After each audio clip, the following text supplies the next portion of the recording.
Good afternoon, everyone. If I could have people's attention, please. Excuse me, I'd like to call the meeting to order. Could the audience refrain from conversations while we're conducting the meeting? Thank you very much. I'll call the meeting of the Douglas County Planning Commission for September 10th, 2024 to order. And Dave Nelson, would you lead us in the Pledge of Allegiance?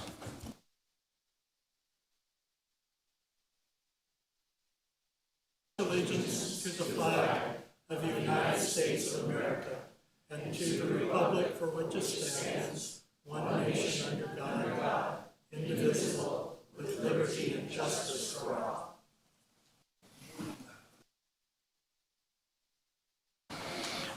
Thank you. We do have a large crowd, and I would again remind people to keep their conversations to themselves and to turn off any of your electronic devices. I will now start with opening public comment. Public comment is limited to 3 minutes per speaker on matters over which the Planning Commission has jurisdiction, supervision, or control.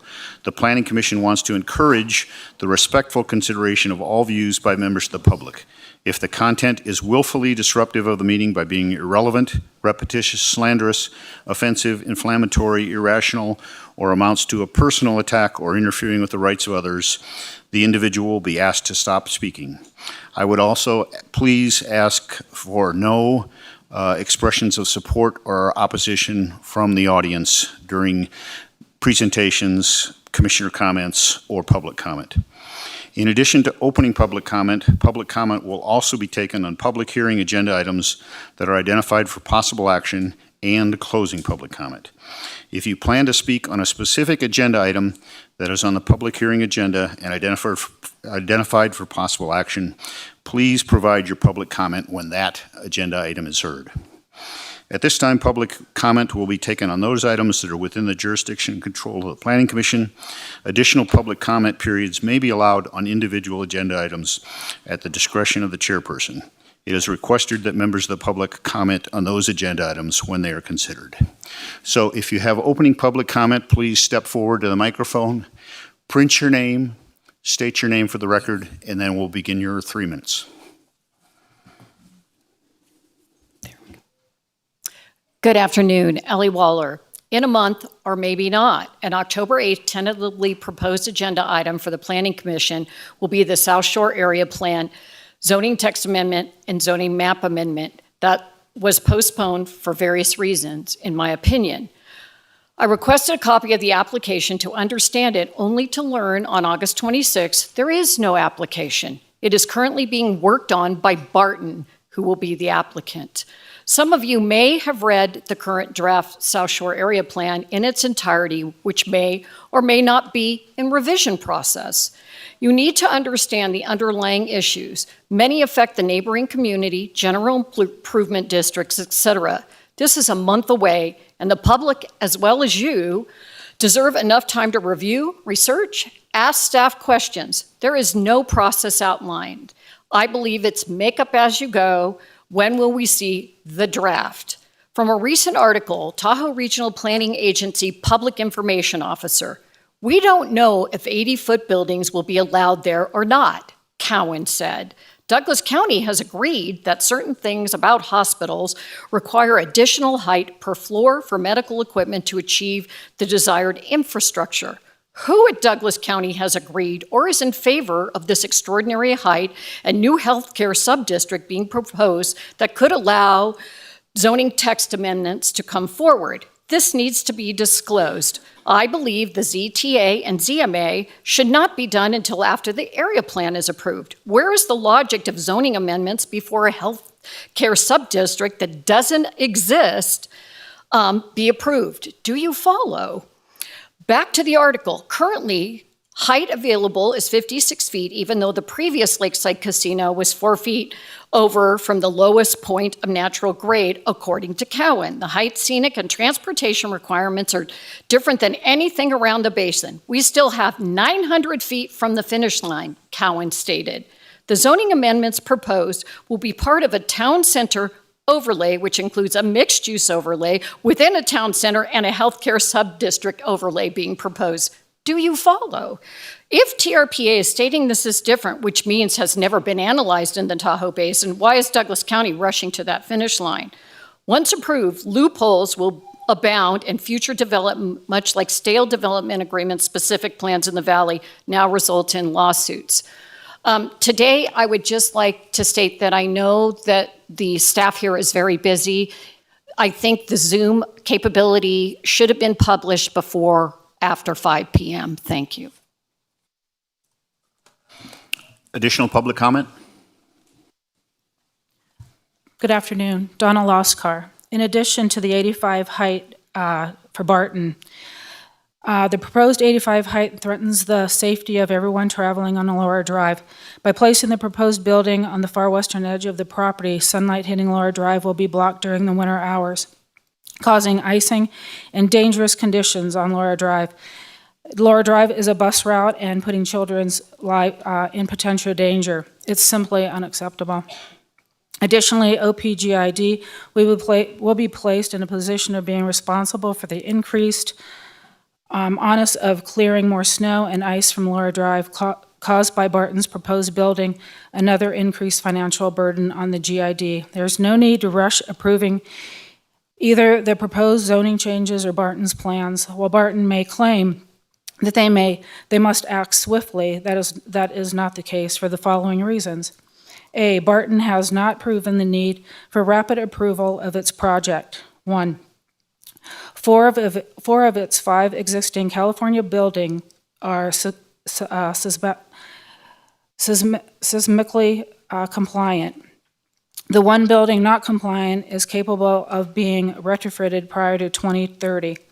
3, SB 1432, which is support on both sides of the aisle, will extend on seismic compliance date to 2033 and beyond. 4, to date, Barton has not applied to retrofit one of the non-compliant buildings for structural compliance, yet has applied to retrofit the same building for a non-structural compliance, raising concerns as to why this is so. B, alternatives other than building on this property exist. Number 1, Barton can expand on its California properties. Number 2, Barton can build on the west side of the Nevada side of Highway 50. Number 3, the Kingsbury Middle School can be rezoned for hospital use, a road cut in from the sewer road providing essentially private ingress, egress, and the 24 acres can be utilized as a hospital campus. The swiftness in which the zoning and building plans are being raced through planning and TRPA prevent OPGID from completing comprehensive and detailed analysis of the harm that will likely come to the GID should these approvals take place. Regardless, the potential harm to the GID and its consistence, as stated above, are each sufficient reasons to demand an immediate halt to zoning proceedings, to preclude Barton from any further development of the property pending further investigation, and to include Oliver Park GID in all conversations regarding the proposed zoning changes in Barton's building plans before any decisions is made on either matter. Thank you very much. Thank you. Is there additional public comment?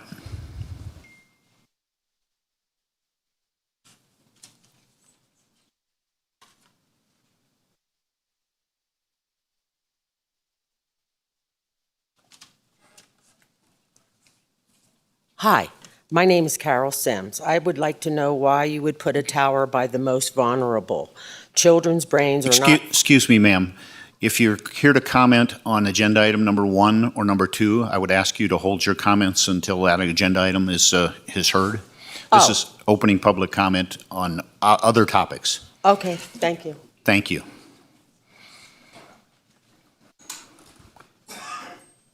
Is there additional public comment?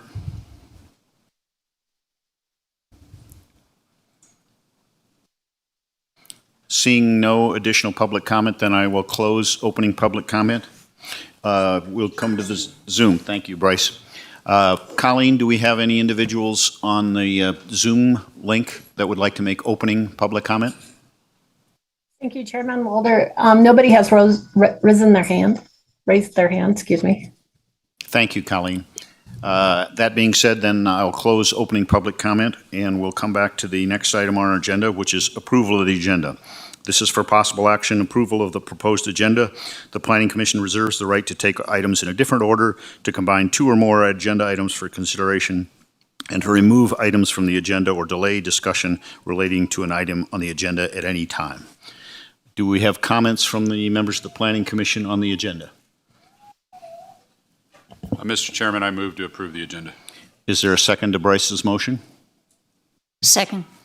Maureen seconds Bryce's motion to approve the agenda. All in favor, say aye. Aye. Aye. Any opposed? The agenda is approved unanimously, and we'll now move to approval of the minutes. This is for possible action, discussion to approve the draft minutes of the August 13th, 2024 meeting of the Planning Commission. Planning Commission members have any corrections or comments on the minutes as printed in the packet? Mr. Chairman, I move to approve the minutes. Is there a second? Second. Lori seconds Bryce's motion to approve the minutes. All in favor, say aye. Aye. Any opposed? The minutes are approved. We'll now move to the first item on our agenda, and I will read this into the record. This is for possible action, discussion to approve, conditionally approve, deny, or continue the major design review application, DP 24-0169, to allow an 80-foot monopole cell tower and associated network equipment within a 15-foot by 25-foot fenced equipment area to include network cabinets and a standby diesel generator. The subject property is located at 1699 County Road, Minden, Nevada, in the Public Facility Zoning District within the Minden Community Plan. The applicant is Chris Hatch of Epic Wireless on behalf of Verizon Wireless. The property owner is East Fork Fire Protection District. This is APN 1320-30-802-004. And as we traditionally do, the staff will make a presentation. We will ask the applicant to make a presentation. Then we will entertain questions from members of the Planning Commission, of the staff or the applicant. Then we will move to public comment, and then we will bring it back to the Planning Commission for deliberation and possible action. So, Linda, you have worked long and hard on this project, and Chairman Walder, you may proceed. Yes, Mark. I'd have a disclosure to make before we get started. I'm sorry. Thank you. Any disclosures that people need to make? I presently own an interest in the office building located at 1693 County Road. My wife and I have purchased and sold Verizon stock for many years. We currently have a small position that we directly control in Verizon stock, and I'm sure that if we look through all the ETFs and mutual funds, we may find additional shares there. I do not believe my ownership in the office building or Verizon stock will affect my ability to be impartial on the design review before the Planning Commission today.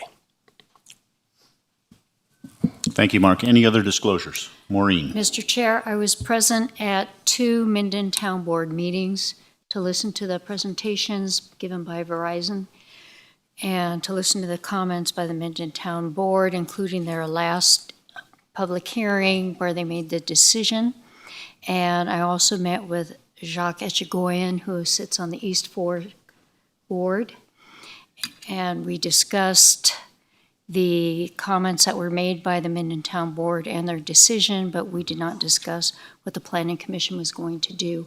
I only asked that he be present here in case the Planning Commission had questions of him being a representative on the East Fork Board. Thank you. Any other disclosures? Lori. Just out of abundance of transparency, I have a account with Verizon for my mobile phone, so that's all my interaction with Verizon. I don't believe that is going to influence my decision in any way. Thank you. Having said that, then go ahead, Linda, with your presentation. Okay, good afternoon, Chairman, PC members, everyone present. Linda Doherty for the record. Today, you'll be presented with a design review for 2 new cell towers, one located at 1699 County Road, known as Fire Station 14, and one located at 1450 Stephanie Way, known as Fire Station 6. Although the design review requests are similar, each location will be reviewed separately, as you've mentioned. In each case, the proposed towers will allow co-location by other carriers, which is a code requirement, and they will also contain emergency communication equipment as well. Normally, design reviews are reviewed administratively. However, per code section 20.614.050, the Community Development Director may refer the design review for review and decision to the Planning Commission, which is why we're here. This will allow a much broader range of notification. Normally, noticing for design reviews per NRS is only sent to abutting properties and those directly across the street. The expanded noticing includes signage on site and posting in the newspaper, online, and in the hard copy versions of the paper. I'd like to introduce Mr. Chris Hatch of Epic Wireless, who will offer his presentation on behalf of Verizon Wireless. Let's see here. And then we need to, where's the share board? Oh, there it is. Okay. There we go. Mr. Hatch, if you can raise that microphone, you're taller than usual, so that sometimes gives us a better oral presentation. Thank you. Thank you so much. I would like to thank Linda for your presentation and the Douglas County Planning Commission for your time here today in consideration of the proposal for the Verizon project at East Forks Fire Station 14. This project, in coordination with East Fork Fire, is designed to fill a significant gap in coverage at Douglas High School and the commercial and residential areas in the area around Minden and beyond it. My name is Chris Hatch. I'm here with Epic Wireless, representing the application for the project. Is that the mouse to control this thing? I'll have to figure out how that works in a moment. Also with us here today is Yvonne Pinto with Verizon Wireless Municipal Engagement.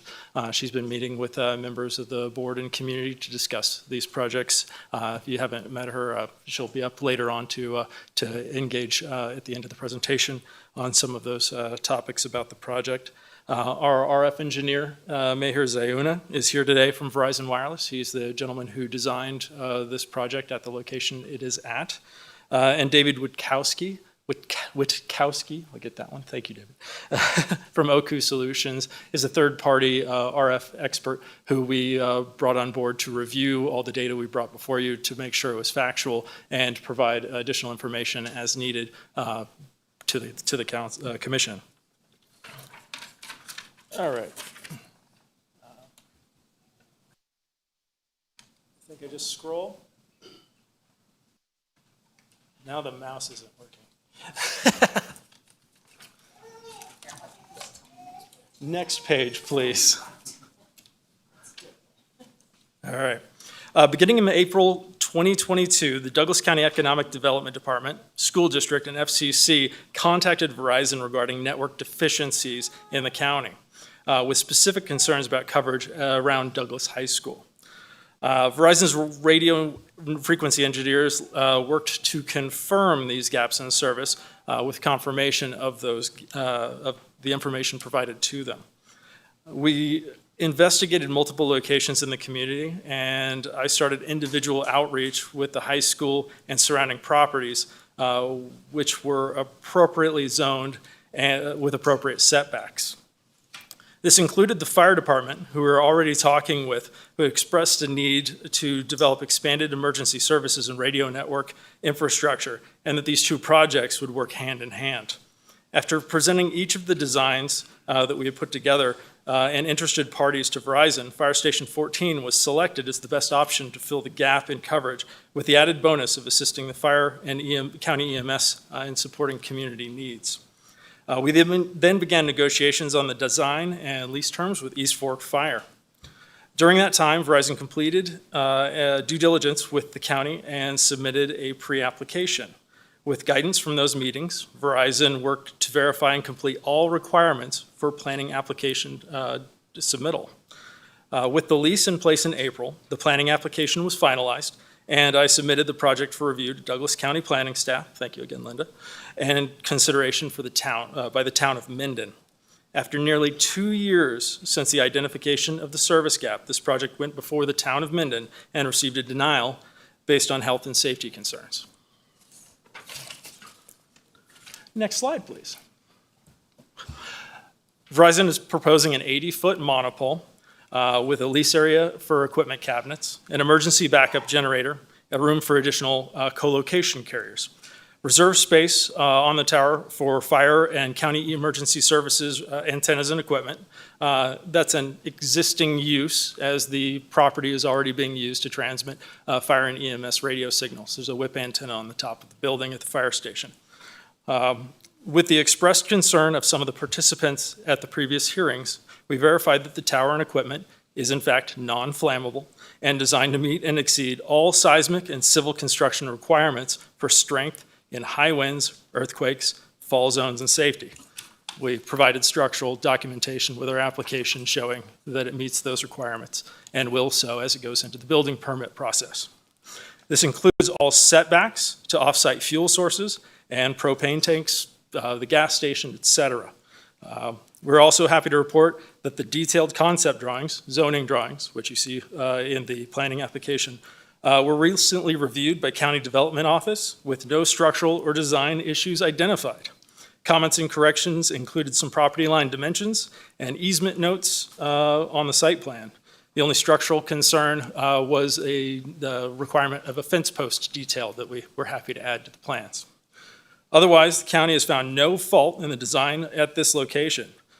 That includes the electrical anchorage details, et cetera, the kind of things that come along with a plan once it makes it out of this process into building permit.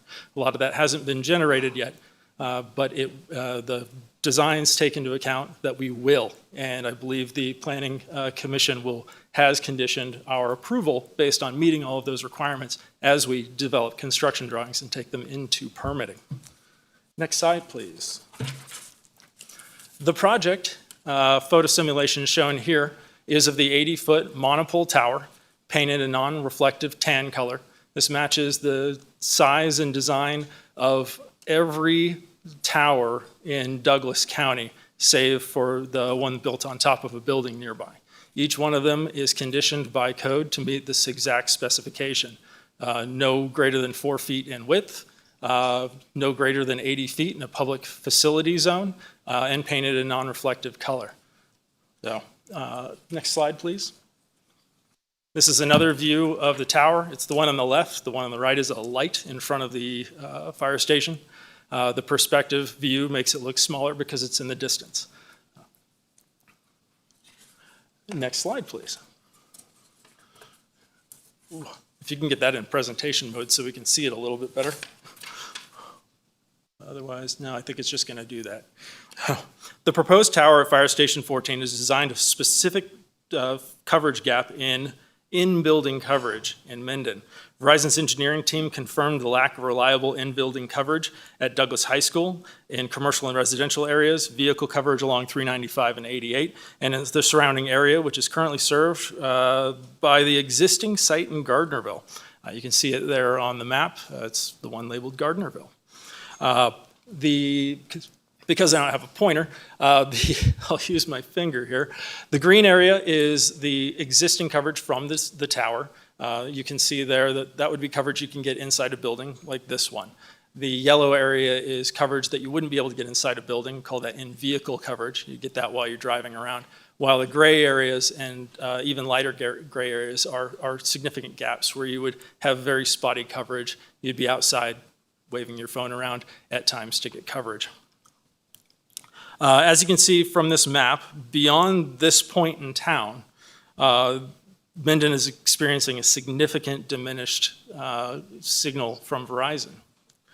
The Verizon engineer from this project, Mr. Zayuna, is here today and can answer questions about these gaps and why this tower at this location is the best solution for coverage for the high school and the surrounding areas in Minden. And he'll be able to answer those questions at the end of the presentation. Next slide, please. The proposed tower at Fire Station 14 will fill existing coverage gaps and meets Verizon's objectives for improved service.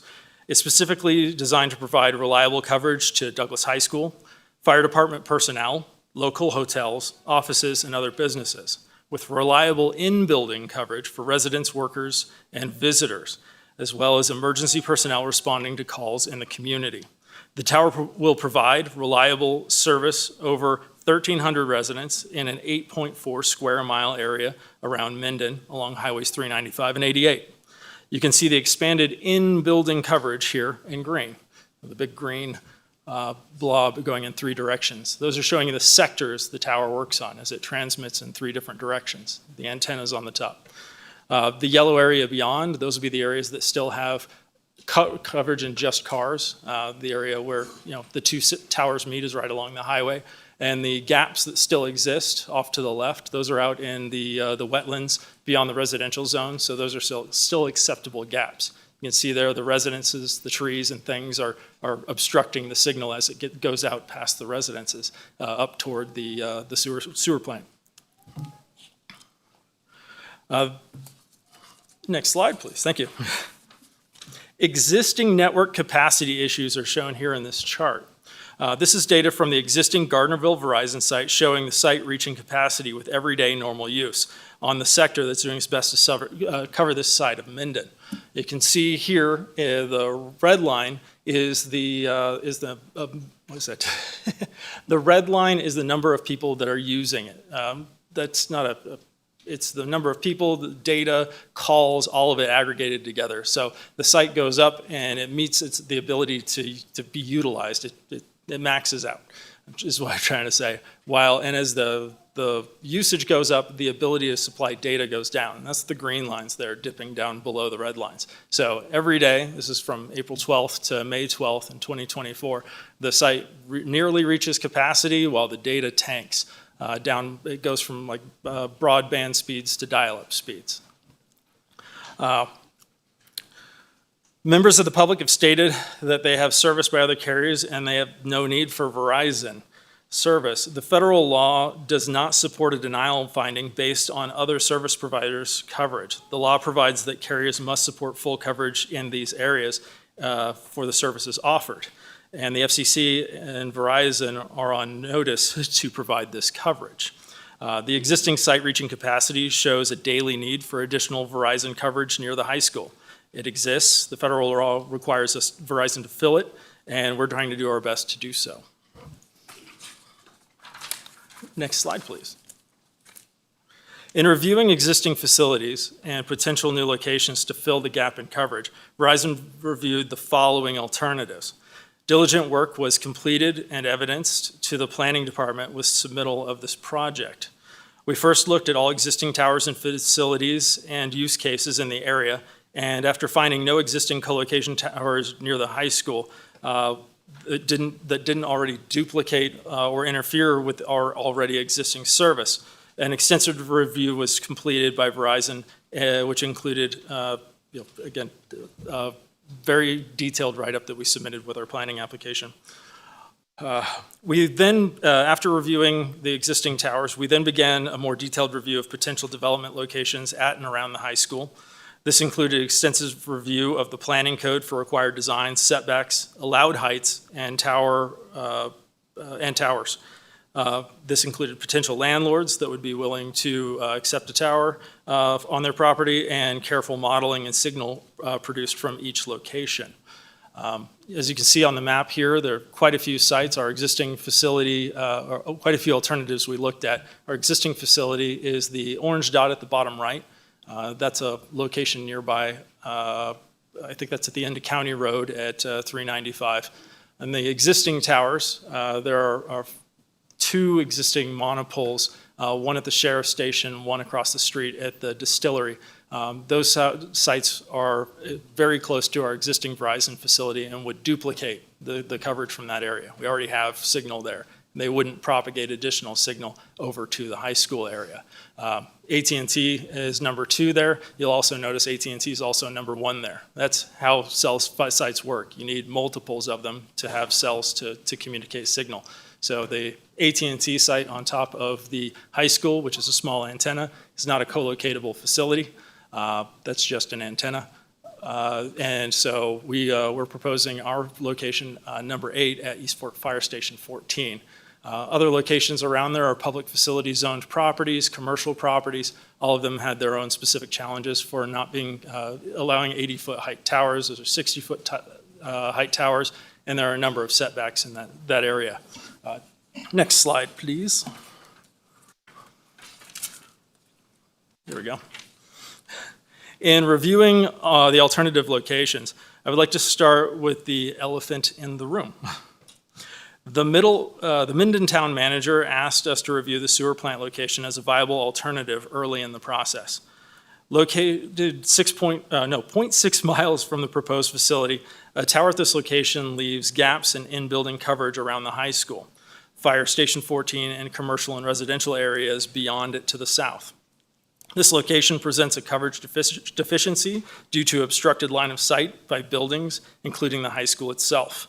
And it was modeled at 80, 120, and 150 feet, with the taller one having the fewest gaps in coverage, but still not completely covering the area and leaves some major holes at the high school and the fire department. You can see that based on the yellow scatter at the bottom, it's circled there. That's the area around the high school and fire department. There's a large outdoor coverage only going right through the commercial district of Minden. Next slide, please. Developing a tower at the sewer plant may require a secondary facility near the high school based on those models. A taller facility would be needed to minimize the impact to nearby obstructions and might require multiple variances. This includes a 500% setback to the residential zones, frontage setbacks, and height setbacks for the tower, which may or may not be subject to county review. So that's something we're still researching now. We had a meeting with the sewer plant today to try to figure out what a tower like that would look like at that location. I can say without question that the East Fork Fire Station 14 proposal before you today does not require any height, frontage, or setback variances. And this location is not necessary or essential with a clear alternative already proposed. According to the code, in order to accept a variance, the county would require that the variance is necessary and essential to providing the applicant's wireless service. And I'm hoping at being clear here, we don't need a variance. So we can provide coverage from East Fork Fire Station 14, and we do not need variances otherwise, and we cannot represent them as necessary. Delaying the Fire Station 14 project by building or conditioning us to build at the sanitation district compromises ongoing collaboration with the East Fork Fire Station, their radio services, county emergency services systems being proposed at the locations, and Verizon's coverage for personnel within the fire station offices and the public surrounding this area. A lone tower at this location at the edge of town with only vacant land to the north is an inefficient network design, providing exemplary coverage to wetlands. The proposed facility is ideally located near the center of active developments, closer to more users, and fully covers the high school. Verizon's RF engineer is again here today to answer questions about this. Of the alternatives we looked at, each potential candidate was ranked by overall coverage and the fewest numbers of variances required and overall impacts to the community. From this list, East Fork Fire Station was a clear choice to fill the gap in coverage, with the greatest coverage over the school and lowest impact to the community being surrounded by commercial uses. Thank you. Verizon's proposed facility complies with all FCC guidelines. The engineers at Waterford Consultants reviewed the antenna design proposed by Verizon's engineering team and confirmed that the radio frequency exposure will be substantially less than the FCC public limit measured at 13.9% at ground level. With the outpouring of concern for exposure levels beyond the property line, we had Waterford's engineers perform further review for EME levels at the surrounding buildings, and once again found that all levels are below the exposure limits allowed to remain safe now and in the future with upgrades, co-locations, as is the normal practice under FCC guidelines for all towers in the United States. The Town of Minden board members suggested that Verizon provide verification to review these materials and possibly some public education ahead of the formal review. The hope was to provide clear, evidence-based education on health and safety, as well as the RF effects of a cell tower. Rather than providing another stamped engineer's report on top of another stamped engineer's report, which is on top of our engineer's design for the site, we decided it would be better to hire a third-party consultant, Mr. Witowski, an industry expert and an independent third-party engineer to review and present findings in person. In these meetings with the Town of Minden, he answered questions on his findings, provided facts in response to questions about health and safety for cell towers, 5G, and the electromagnetic spectrum. He's certainly open to answering any questions you have on the subject and the controversy and misinformation being pushed at the end of the presentation today, but I would like him to present now on the topic of the EME and his verification of it.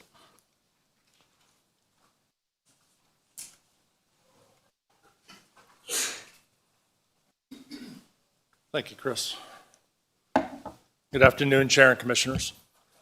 My name is David Witkowski. I'm the CEO of Oku Solutions. I'm an electrical engineer. I serve on the Institute for Electrical and Electronic Engineers, which is the IEEE. Relative to this proceeding, I am a member of the IEEE's C95 task group, which is part of the International Commission for Electromagnetic Safety. We produce the C95 family of standards from which governments around the world, including the Federal Communication, derive their guidance. So I'm well familiar with both the FCC's guidance as well as the basis of their guidance. I have done an analysis on this report that was stamped by Waterford Consultants. It predicted 13.9% of the maximum public permissible exposure on the ground and 64.26% of the public exposure on the roof of the office building, which is nearby, the two-story building. These are within the Federal Communications Guidelines for safety, which includes a 98% safety margin already built into that level. I also wanted to address a couple of things that came in the supplemental packet that was provided from the county. Mr. McCullough from a law firm stated a few things in Section 8 of that letter, and I wanted to address a couple of those. There were several things in there that I found to be confusing or questionable, but I attribute this to the fact that I don't believe that Mr. McCullough is an electrical engineer. He specifically conflated a few engineering things, including near field and far field, surface area versus surface power density. He stated that the report does not include the public safety systems or the co-locations. And that is true because Verizon is applying for their site. And once those other sites go to apply to be on that tower, then they will provide their analysis, and that report will have to be generated at that time. But right now, Verizon is not applying for any co-locations or public safety antennas. He stated that the EME reports do not provide model details. Waterford's RF Master, which is the tool that was used by the engineer at Waterford Consultants, is the industry standard for analysis of maximum exposure. Is one of the three tools that is used by the industry, specifically RF Master, a product called RoofView, and then there's another company out of South Africa called Ixus. And that model is well known, and that product is actually, as I said, the standard for the industry. I would say that in the work that I do in third-party analysis, I find RoofMaster to be 85 to 90% of the EME reports that I generate. So that model has been developed in accordance with the FCC guidelines. It is used by professional engineers all over the country. I find no reason to question its veracity. Mr. McCullough also stated that the EIRP values used were at a single distance, in his words, at 76 feet. In fact, 76 feet is the height of the antenna above the ground. The concern would be in the area of the antenna in front, because antennas don't point to the ground, they point out towards the horizon. So I believe that he made the mistake of reading 76 feet at the antenna center and thought that that meant that that the analysis had been done at 76 feet. He also stated that it was not possible to independently verify the results of the EME report. In fact, any professional engineer who is familiar with using RF-Master, RoofView, IXIS could take the data which was provided in the EME report, generate their own EME analysis, and they would have come to the exact same conclusions. So I'll hand it back to Chris, but I'll be available for any questions. Thank you very much.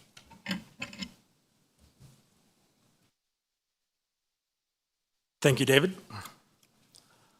Next slide, please. You got this. The project presented before you today meets the county wireless ordinance for monopole designs. There are 80-foot monopole towers in public facility zones. They comply with and do not require variances for heights and setbacks. They have room for co-location of other carriers, one of which has already expressed interest at Douglas High School. Operations of communications equipment, antennas, and even an existing cell phone tower at one location are clearly able to show existing use. And each project satisfies the findings for approval for a major design review, a much more rigorous process than the basic admin review of the code that would be, well, admin review the code would normally require. I must say the county staff, thank you, Linda, was wise in their understanding that these projects might come under higher than normal level of review by the public and by the county. And they asked Verizon to provide materials for a major design review to ensure that these projects were fully vetted against the code and engineering standards. Thank you, Mr. Hames, for your guidance as well, and county staff for your review and attention to detail. I would like to make sure it is said that Douglas County staff has been wonderful to work with, professional and rigorous. It has been sincerely a wonderful challenge. The project before you was approved by East Fork Fire Protection District's board, who unanimously approved this project in January. Their staff recommended this project for its commended this project for its increased access to 911 services, access to wireless emergency alerts, expanded EMS coverage with reserve space on the tower. Sheriff Dan Coverly has stated that the Sheriff's Department is 100% in support of this project. And the following support was provided by the Fire District Board during their approval. President John Bologna states, landlines are becoming non-existent. If there is a hole in service and a landline is not an option, people could face major issues. This is a good project for everyone involved. Secretary Mike Summers stated, if there's a major incident with the district and the support for multiple agencies is needed, many of those agencies may be Verizon's users.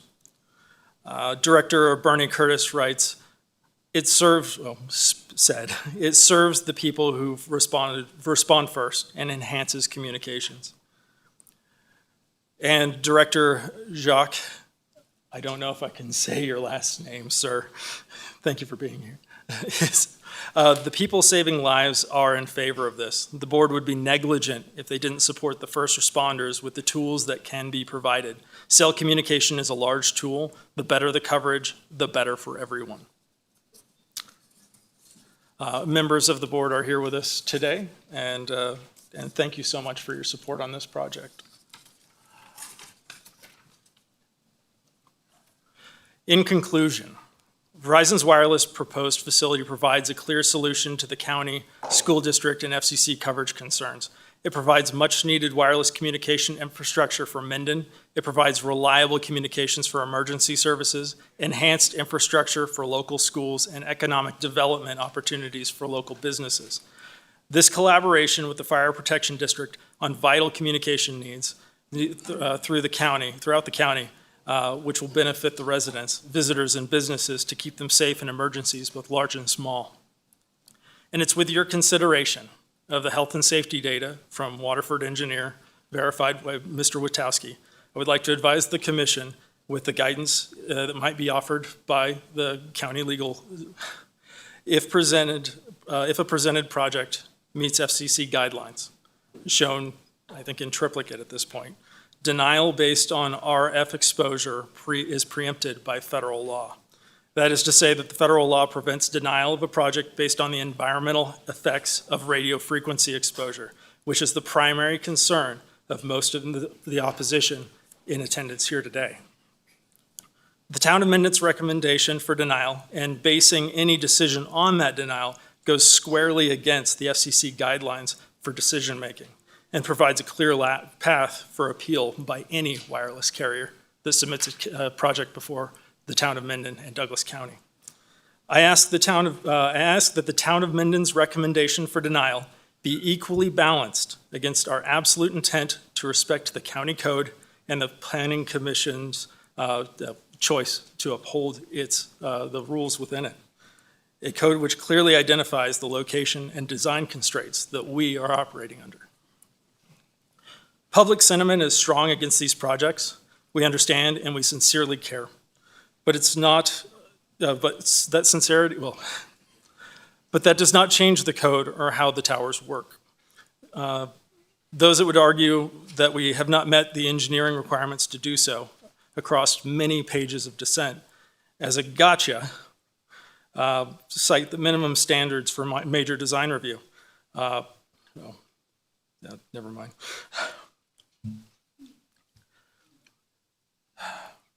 Give me a moment. I need some water, but I'm struggling here.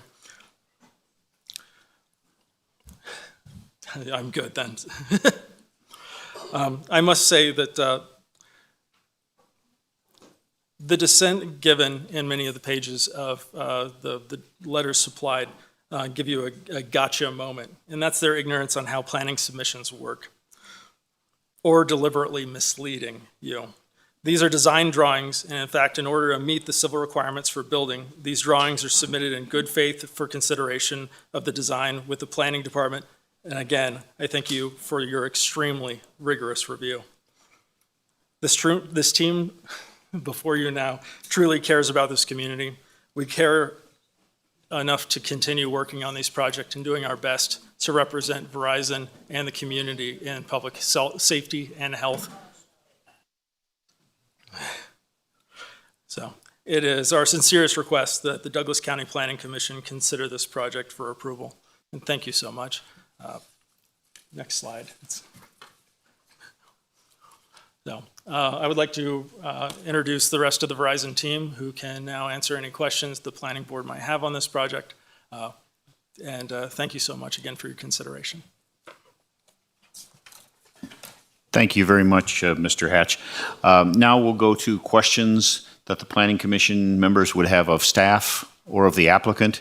And again, when we ask a question, if there's one particular member of your team that can answer the question, please step forward to the microphone, state your name, and then provide your response.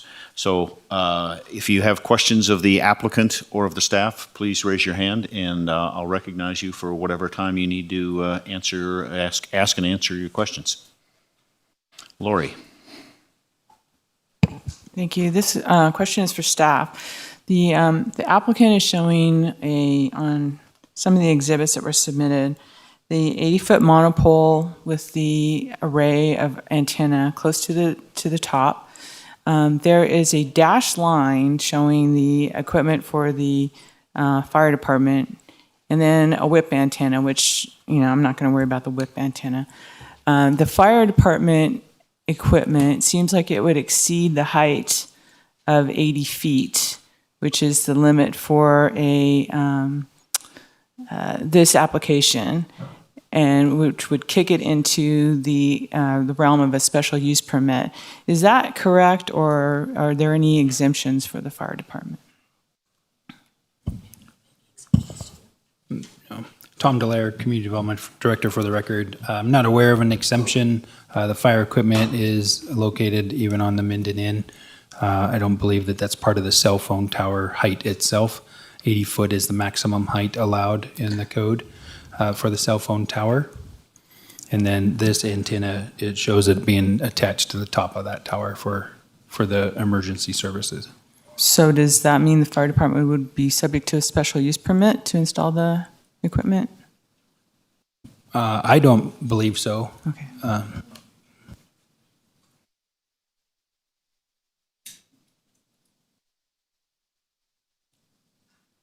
AJ, do you have comments that you wanted to add? Yes, thank you, Mr. Chair. AJ Hames from the District Attorney's Office for the record. Just on that point, I think the code differentiates between types of telecommunications facilities. There's facilities, there's sites, which are more like antennas, and then there are separately public safety telecommunications facilities. There isn't, as far as I know, any application to add any fire antenna to the top of the monopole at this time.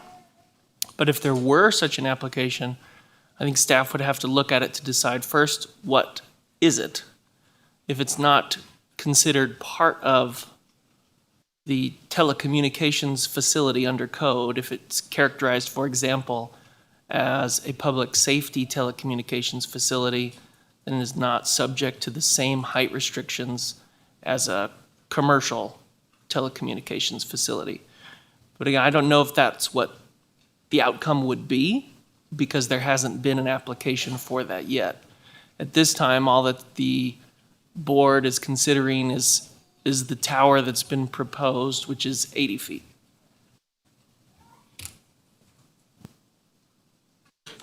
Thank you, Lori. Paul?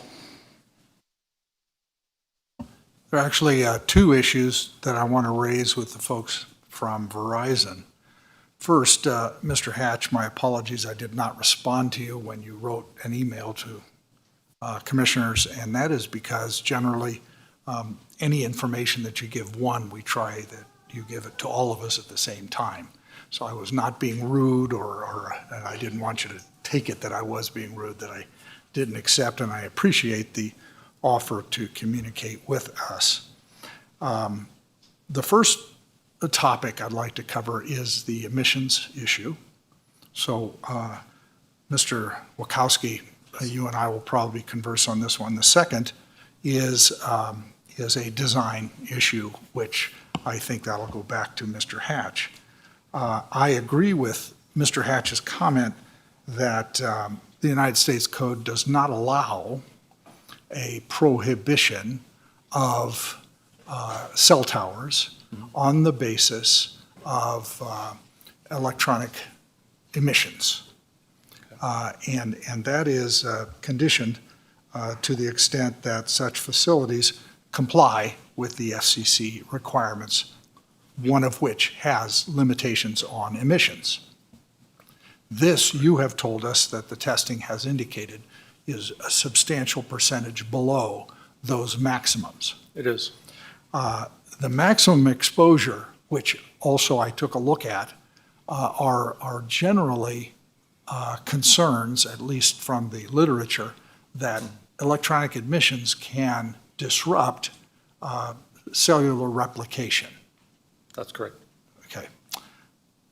I could not find any literature that directly addressed children whose cellular replication is much faster than an adult. Do you see what I'm saying? Understand? So, In terms of electromagnetic emissions than a cell tower being at the ground level. cell towers or cell phones, are actually designed to operate just at the level of safety. So the 1.6 watts per kilogram, which is the near field effect, or what's known as the SAR That is the maximum that is allowed, and the presumption being that it's about 5 millimeters away from your head. That's the level at which it is tested. And that is a significant source of RF in your life. If you're walking around with your cell phone in your breast pocket, your back pocket, you tuck it into your shirt, that every time that cell phone transmits, it is putting out a significant amount of RF into your body. If you give a cell phone to a child, you are subjecting that child to a significant amount of RF. It's at the level of safety, but just at. Yes. Was there any study or extrapolation? It wouldn't be a study, of course, because it's not existing yet, but was there any extrapolation of existing data to determine what the electromagnetic emissions might be at the daycare center? It was actually, yes, it was. So at the 13.9% of the public MPE on the ground was then, when it was reanalyzed and there was a point analysis done, it was below that level. As I recall, it was something on the order of like 12%. So, but it is lower than the highest point on the ground, but not lower than the roof of the office building, because at that level is where the antennas are. Right. So you're near to that antenna, and that energy is coming directly over the roof of that building. It's been very helpful, and I thank you very much. With permission of the chairman, I'd like to ask my second set of questions, and that would be to Mr. Hatch. And thank you so much. Of course, thank you. Mr. Hatch, has there been any any study of alternative designs considered? And what I'm speaking of is what you see often in areas in Texas, which apparently is where counsel for a group of the citizens is from, and Los Gatos, California, University Park, Texas. I'm aware in Southern California. They're called stealth towers. And many of the common ones, which are inapplicable for us in the Carson Valley, would be trees. They would stand out. You'd say that's an artificial tree, if not just a cell tower. However, I have also seen applications, particularly with concentric antenna of the type that I saw in the report, which is suggested by the two new towers. And I apologize, I'm conflating the two, and we're considering them separately. But for example, on a water tower, a false water tower, but one that was structurally potentially stronger from different angles than a monopole. And monopoles are often used, for example, with electric generation, putting, everybody's aware of the blades on top. So they're fairly strong. They can take a lot of vibration, and they can take a lot of stresses, linear stresses. However, with legs, like on a water tower, and I don't know if any studies you've done for such stealth applications here in this instance, and then putting the tower part to the extent that it couldn't be on top of the concentric area of the fake water tower, or even a real one. I don't know if you need to water there, but has any consideration been given to alternative designs like that, stealth design? Absolutely, and daily in my work. A high percentage of the towers that we propose and work with planning departments within communities throughout Nevada and California, where I work, are stealth facilities screened by trees, church towers, water tanks, a number of different apparatus that help to hide the view of the tower. It's one of the things we strongly considered when reviewing the planning code for Minden and Douglas County, to make sure that when we were working inside the town of Minden, we were following all of their design protocols. The county code requires that you follow the wireless ordinance unless it's otherwise preempted by the town of Minden's design guidelines. After reviewing those extensively, trying to find the word tower or screening or design for them, we could find no reference to the height, design, conditions, stealthing, screening, or otherwise, hiding away the tower. And we fell back onto the Douglas County planning code. And under the planning code, the code requires, unless you're looking for a variance, an 80-foot tower in public facilities maximum, a 4 foot or less in diameter and width. Stealth tree is about 12 foot in diameter. Stealth water tank is about 16 foot in diameter. And that it be painted a non-reflective tan or a color that blends in with the community. So we were conditioned by planning code to make, just like every tower across the street, the two you see, the one out near the airport, every tower you see in the area is an 80-foot monopole painted tan. So that's the requirement. We wanted to fit with what the planning code requires us to do.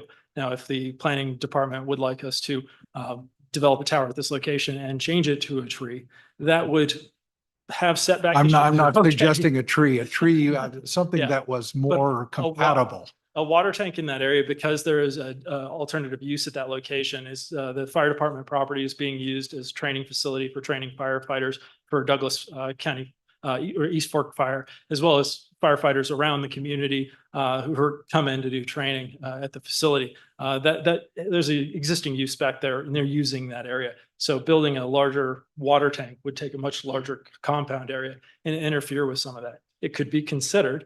I'd be happy to do so.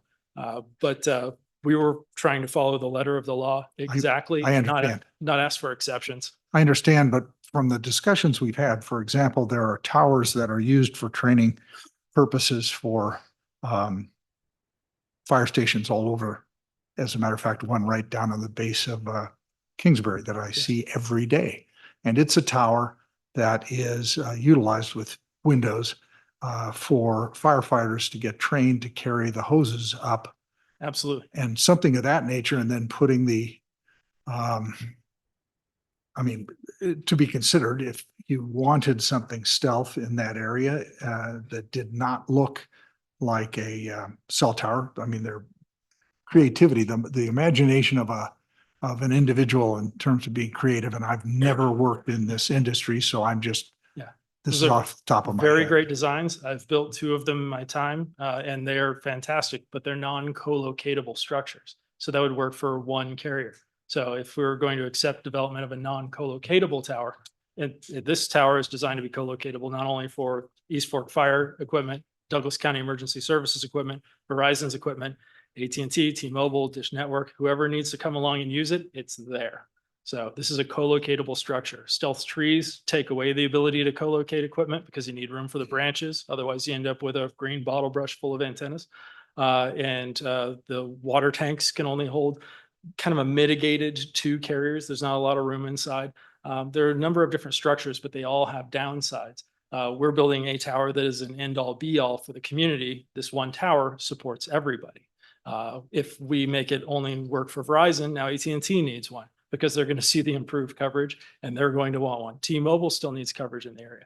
This is a solution for all of that. Thank you for your explanation. And I also want to put on the record, I saw Mr. Delaire's head moving up and down in terms of the design of the monopole. Yeah, Tom Delaire, Community Development Director for the record, if I may, Chairman. The design criteria is located in Title 20, Section 664-180, Section C, design criteria. And it basically, I'll just read the first line here. Support structures for wireless communication antennas shall be monopole type. The use of lattice tower structures or guy wired towers are prohibited.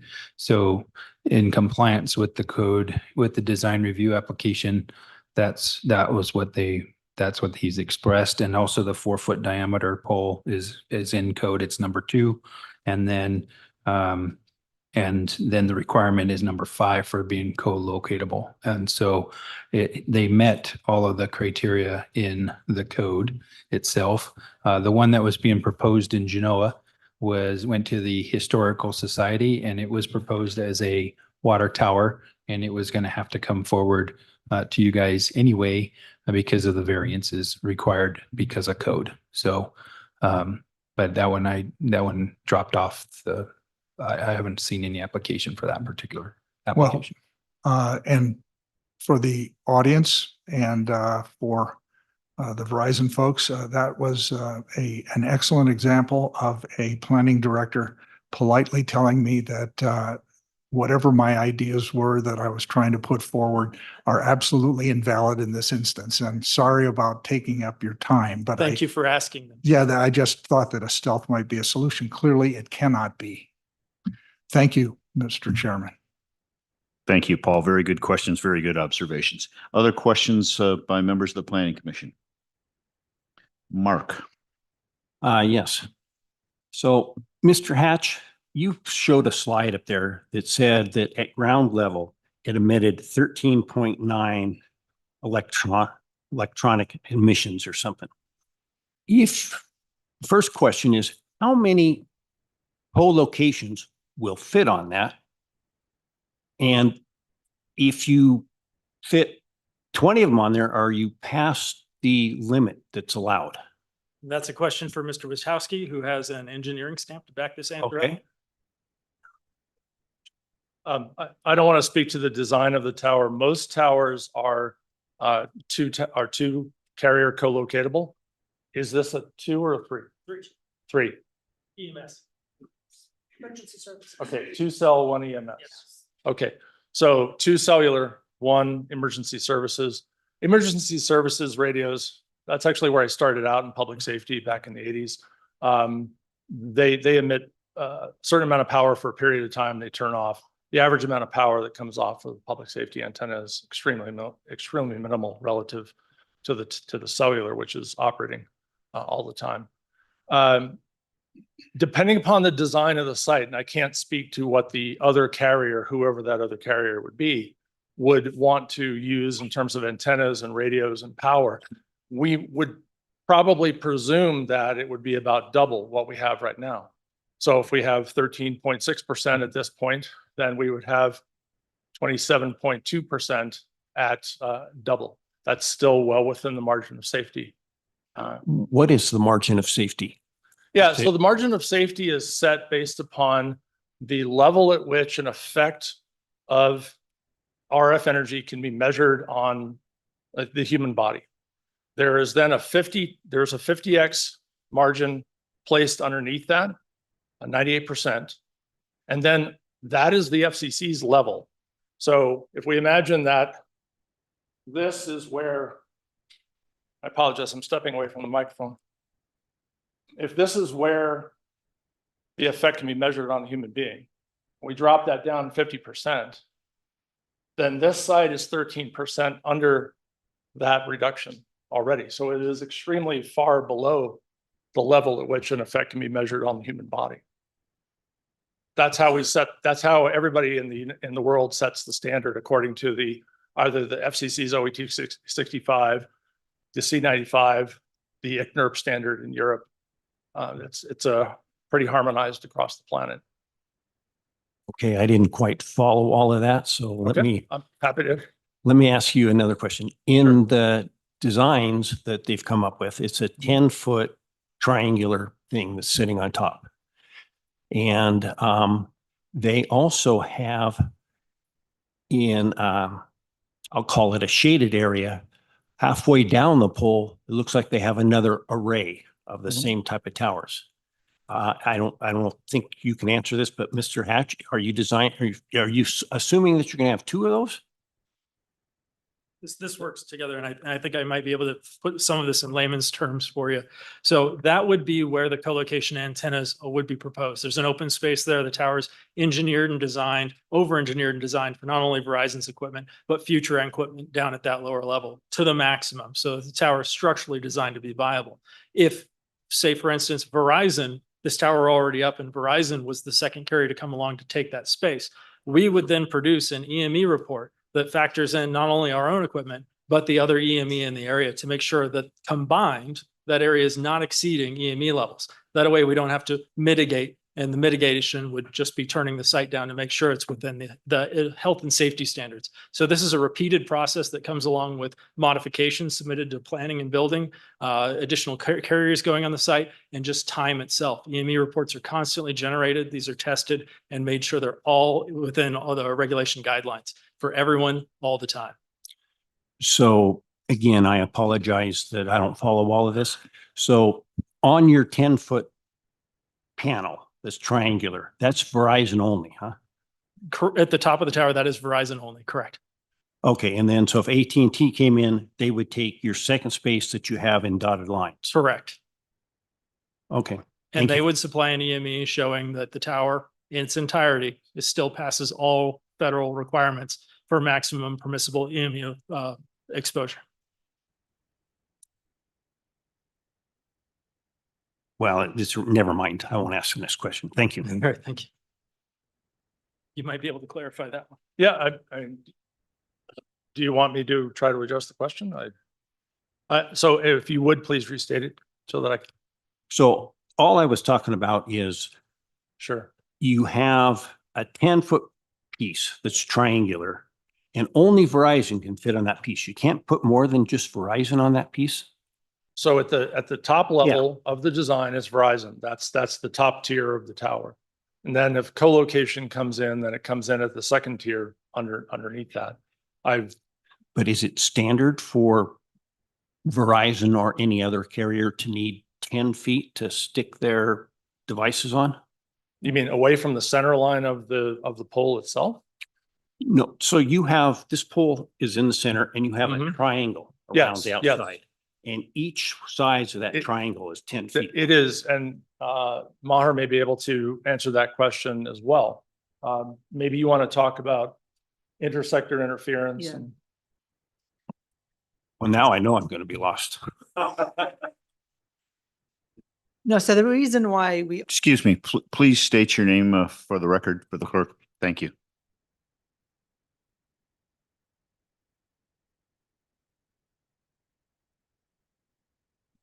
Hold on just one second, and then Tanya can turn your microphone back on. Thank you. My name is Maher Zayuna. I'm the RF engineer for this project. So the reason why we don't have Verizon antennas sitting next to AT&T antennas, for instance, to avoid any interference, because metal antennas are usually, there are metal parts into the design of the antennas, and they propagate very close frequency to each other. And if they are sitting next to each other with metal components, it might cause, and mostly will cause, interference that will lead to both of the companies not really providing an adequate coverage. And that's why this industry standard to keep a vertical separation between our antennas and some other companies' antennas.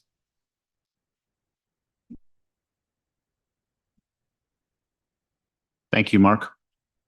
If there's nothing else on your end, Maureen or Bryce? Bryce. Mr. Chair.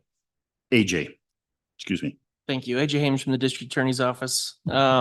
Just to comment on that as well, if there was a subsequent antenna array that was added, our code would classify that as a telecommunications site, which would itself also be subject to its own design review, which is what we're doing here. So the scrutiny that's being applied to this facility would also be applied to the additional site. Thank you, AJ. Bryce. Thank you, Mr. Chairman. Mr. Hames, you might want to keep your microphone ready. Correct me if I'm wrong, but as a planning commission, our purview here today is strictly around the design of the cell tower and whether or not it meets county code.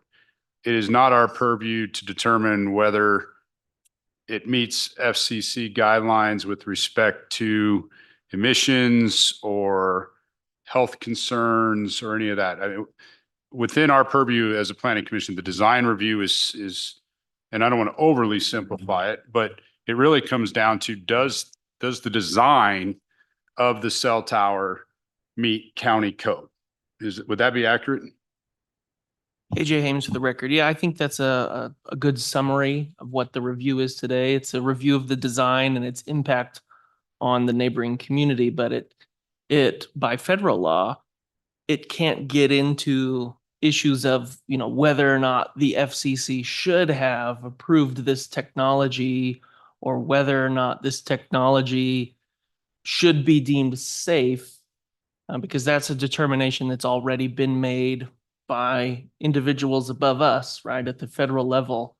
And then federal code dictates that we cannot deny an application based on our own determination that, you know, the FCC got it wrong or something to that nature. We're limited by their findings and their conclusions. So our review has to be based on, like you said, the design of the tower and that actual design, its impacts on the community. And so the factors that we're really supposed to stick to are those that are set forth in our code and they're in the staff report. And as long as those findings can be made, taking out of the equation whether the FCC got it right, we have to assume they did. So taking that out of the equation, can this project meet our requirements? Thank you. So basically, for those of you in the audience, regardless of whether I agree or disagree, if I'm sitting out there, how I feel about this particular application and how I feel about the impacts in this study versus this study is completely irrelevant to my role as a planning commissioner here and the fact that I must review this based on whether or not the design meets the findings in county code. And I just think that's important. We have to take our hats off. When we sit down here, how I feel about something is completely irrelevant to whether or not it meets county code. And in this particular case, it's a design review application.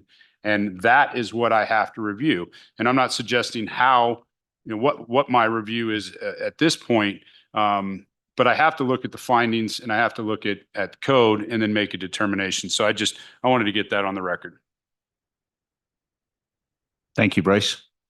I have a couple of minor questions. If there are other questions from the Planning Commission members, I can defer to them before I ask my questions. If not, AJ, if you can again continue to comment. I think Bryce brought up a very important point, and I'd like to clarify because I did read Mr. McCulloch's lengthy letter, and I thought that was very informative, and I appreciate the members of the public who engaged him to draw out a lot of the issues that they're concerned about. I think he did a good job of representing the views that you may have. But I did find a couple of things that were problematic, and AJ, if you could comment. The premise seemed to be based that this was a special use permit, and I think it's been made. The point's been made that this is not a special use permit. This is simply a design review. So I would like to make sure that AJ clarifies that for the record. Yeah, AJ Hames again for the record, because they have not proposed a project that exceeds the height restriction for the zoning designation of that parcel, they are subject to design review instead of a special use permit. If they had wanted a higher tower, then they would have had to apply for a special use permit, and the factors for consideration would be different. But this is within the 80-foot threshold, and so it's just a design review. Thank you, AJ. And then just a one minor point so we can be clear on the record as this moves forward. Mr. McCulloch also appeared to question the noticing, and we did have a noticing map in the supplemental materials. And I believe it does fully comply with the noticing requirements for a design review. In fact, it goes beyond those. Is that correct, AJ? Yeah, AJ Hames again for the record. As Linda or Tom noted at the outset, normally with the design review, the noticing that's required is just the abutting properties. So just anyone directly next to the parcel. But in this case, in an effort to try to provide as much notice as they could, I think staff elected to proceed with a noticing that would be more typical for a special use permit. Not because this requires a special use permit, but because they felt like additional notice would be beneficial to the community. And so they did go forward with that. I think for the parcel or for the project near the high school, I want to say there was almost 100 separate addresses that were noticed. And then for the project off Stephanie Way, there were, I believe, 34 parcels that were noticed for these projects. So again, that was in excess of what code would typically require for these types of projects. Thank you, AJ, and I do want to thank the staff for going above and beyond in this instance because it is important we be transparent and provide as much notice as we can to as many people who are affected. If there are no other questions then from the Planning Commission members at this point, we will have an opportunity if there are issues raised during public comment to ask additional questions of staff or the applicant. But then I think the applicant can be seated at this point, and we will begin with public comment that's here in the room. Again, I would ask you to please be respectful of everyone's viewpoints. I do appreciate in the last 45 minutes how patient the audience has been, and I respect that greatly. So if you have public comment, please sign on the clipboard, print your name on the clipboard, and then state your name for the record. If you could also indicate whether you are in the noticing region of the first property involved. This is the one on Fire Station 14. If you would indicate whether you're within that noticing radius, that would be helpful to us. Then you'll have 3 minutes to make your comments. And if you can, if you're able to stand along the wall here and we can efficiently have you come up to the microphone, that would be helpful. But we will now entertain public comment on agenda item number 1.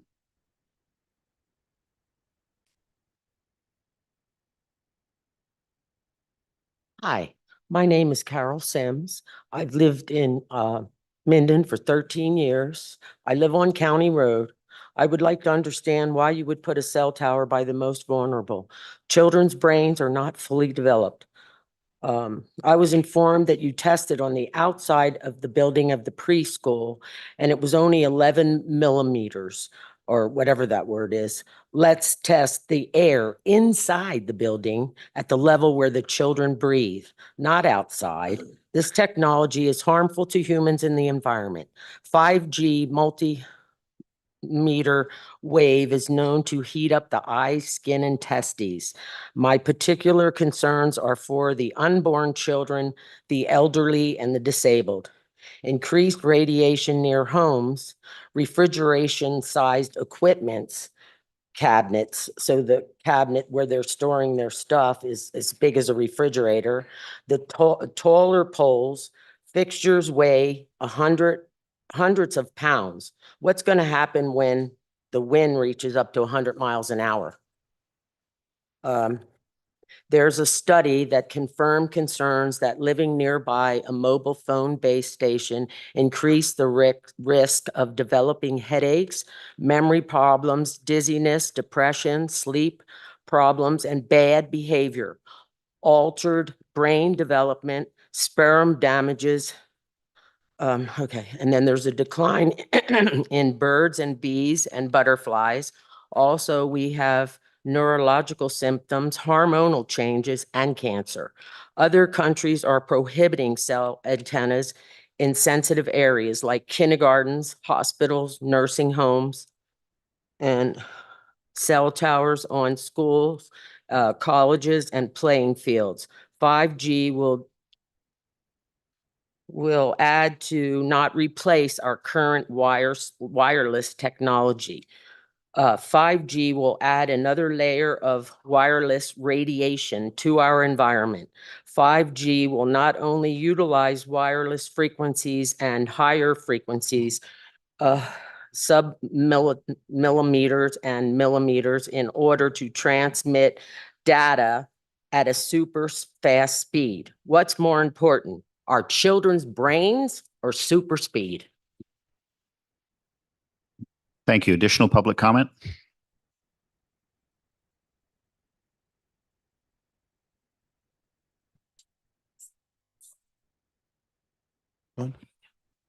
David Seat for the record. Trust. Verizon would have us trust that 5G is safe. The US government told us that the COVID scamdemic originated from a wet market in China. The truth is that the scandemic originated from a bioweapon lab in Wuhan. funded by the murderous Anthony Fauci and his subversive gain of function funded by the US government. Trust broken. We were told by the US government and the pharmaceutical industry that the emergency use authorization COVID-19 clot shot is safe and effective. Sir, if This you, clot sir, shot has excuse me, shown- please keep your comments to the agenda item. This is, you'll see. My First Amendment allows me to speak this. This clot shot has been, the clot shot, I want to reclaim some of my time here. Trust broken. We were told by the US government and the pharmaceutical industry that the emergency use authorization COVID-19 clot shot is safe and effective. This clot shot has been shown by countless independent studies and tens of thousands of courageous doctors, investigators, researchers, and analysts to be anything but safe and effective. Trust broken. We were told by the US government officials that Joe Bride Me is sharp as a tack. Trust broken. Excuse The me, US sir, government- sir, excuse me. I chair this meeting. You have been given instructions to speak to the agenda item. I This- am. The I press. am. This is ancillary. Sir, My First Amendment right sir, allows me to speak. sir, Yes, please. We have rules of conduct. the First Amendment trumps all your rules. You have a First Amendment right to speak on issues that are This is the relevant to issue. the Planning Commission. Let me, I'm laying the Mr. foundation. You will No. see where it goes. Well, you're wasting your time. No, I'm not. You're wasting my time. The US government has not conducted a single meaningful in-depth analysis of the harmful effects of 5G on living things. The telecom industry touts the meaningless, shallow analysis as the basis for claiming 5G is safe. There have been hundreds, if not thousands, of independent analysis of 5G that shows it is anything but safe. Trust broken. The government has demonstrated time and again through their corporate alliances that they are not looking out for the people of our country. The residents of Douglas County are looking to this board for protection from the US government and corporate collusion evil. Vote no on the current 5G cell towers construction proposal. Thank you for allowing me to execute my God-given First Amendment right.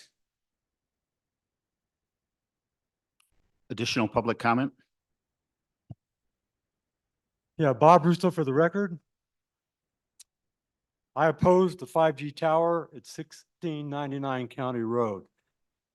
An October 2020 publication in PubMed referred to 252 EMF scientists from 43 countries that came to the following conclusions about the effects of non-ionizing EMFs. Quote, recent scientific publications have shown that RF EMF affects living organisms at levels well below most international and national guidelines. Effects include increased cancer risks, cellular stress, increase in harmful free radicals, genetic damages, structural and functional changes of the reproductive system, learning and memory deficits, neurological disorders, and negative impacts on general well-being in humans. This is also growing evidence of the harmful effects of both plants and animal life. A 2021 report was released by Dr. Christopher Potier, former director of the National Center of Environmental Health, that concluded that there is a high probability that radio frequency radiation emitted by cell phones cause brain tumors. And that, of course, would apply to towers. This is a concern for children. Studies have shown that they are much more susceptible to the damaging effects of RF electromagnetic radiation than adults. According to the Environmental Health Trust, children absorb higher levels of RF radiation deeper into their brains and bodies due to their physiological makeup and the fact that their brains are still developing. And the rise of 5G technology in neighborhoods and near schools raises further concerns.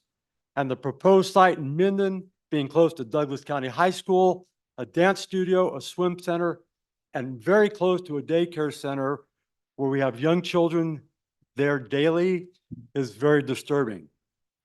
A July 2021 research report on the health impact of 5G requested by the European Parliament concluded that commonly used RFs are likely carcinogenic for humans and clearly affect male fertility with possible adverse effects on the development of embryos, fetuses, and newborns. Years ago, smoking was promoted as being safe, and we all know how well that turned out to be.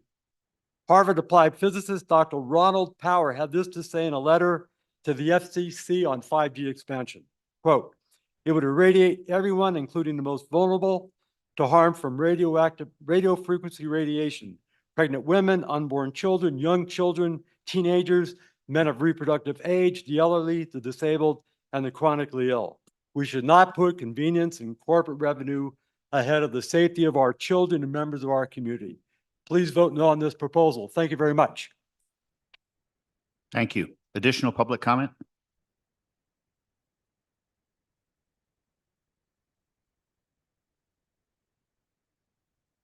Without my glasses. Members of Douglas County. Excuse me, if you could state your name. Oh, I'm sorry. Yeah, and- Phil Nicholas. And indicate if you are in the radius the noticing radius? I'm a couple miles south of both, so probably not.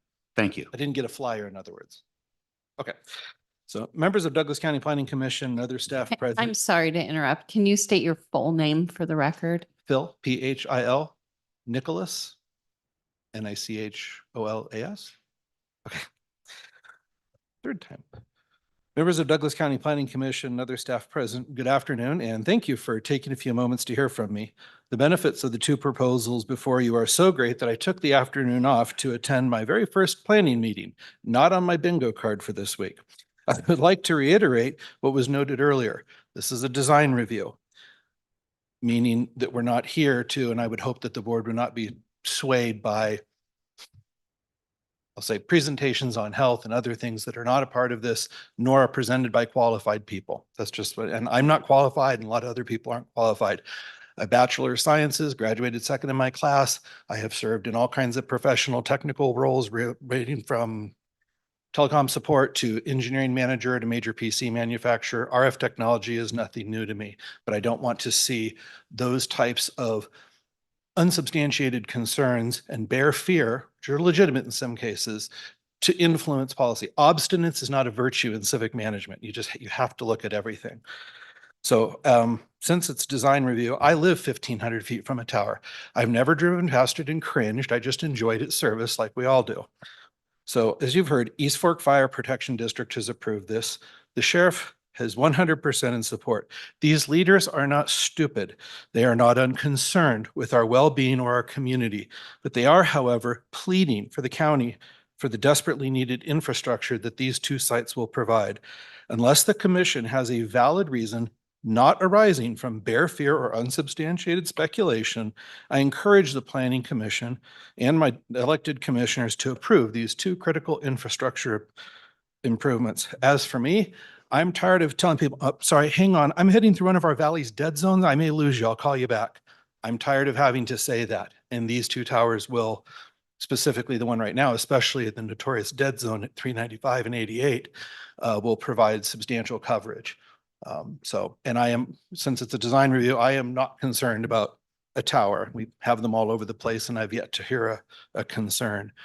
I would say one of the most common online discussions here is, I can't stand blank, blank carrier. Who's better? And the answer is, it's tough in this valley. So this again would address our residents' need, not just our first responders, but also our residents' need for better cell services. Thank you.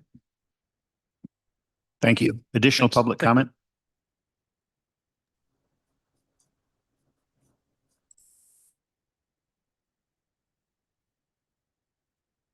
Hello. My name is Greg Rolson. I've been a resident of Minden since 1991 in the Macklin subdivision. And I would first like to state that I respectfully disagree with Chris's Hatch's comment that the town board of Minden denied based on health and safety. They denied based on town ordinances, which is what you indicated, Bryce. So at this part, I'm part of a grassroots effort called Minden for Safe Tech that is opposing the cell towers at stations 6 and 14. The group strongly believes the Minden Town Board evaluated the town ordinances accurately and correctly in making their recommendation for denial of these projects. It is also our understanding that the Planning Division's basic charter has the responsibility for protecting the public health, safety, and general welfare of the Douglas County residents and property owners in your evaluation process. In our opinion, Verizon continues to fail to meet its obligations to the town and its residents related to its proposal in 4 main areas of the code. The towers are visually and aesthetically displeasing. In fact, the Minden Town Board stated in their denial of the towers that they would be incompatible with the established character of our neighborhood. 2, the towers will reduce property values of nearby properties. The town board also states in their denial, the proposed development will be materially detrimental to the public health, safety, convenience, and welfare, or result in material damage or prejudice to other property in the vicinity. 3, the towers will unreasonably and negatively impact existing businesses. The town board also found that there may be a negative impact economically to local businesses. And 4, in our opinion, Verizon has not proven in its application that these towers meet safety requirements as it relates to structural integrity, electrical compliance associated with the 2017 National Electric Code, and fire risk mitigation from its electrical infrastructure. Lastly, I'd like to state that the Verizon and the fire department stated in their proposal that this will improve public safety. Yet they present no data as such. No data was presented on how Verizon towers will improve the fire department's response times, emergency medical response times, door-to-balloon response times as it relates to ST segment elevation myocardial infarction, where 90-minute threshold should be maintained, or 911 calling. You cannot make a statement about improving service when you have not objectively measured your current performance and developed goals for improvement. A reasonable solution would be to incorporate what Carson City uses, which is Cradlepoint wireless routers, which would enhance the fire department's mission-critical communication structures. Further, it is inconceivable to me why the fire department of East Fork would place this staff at risk of harm. Since 2004, the International Fires Association has opposed these towers. I believe once you guys objectively review this data to the code, you'll come up with the rationale that will deny this proposal. Thank you for your time. Thank you. Additional public comment?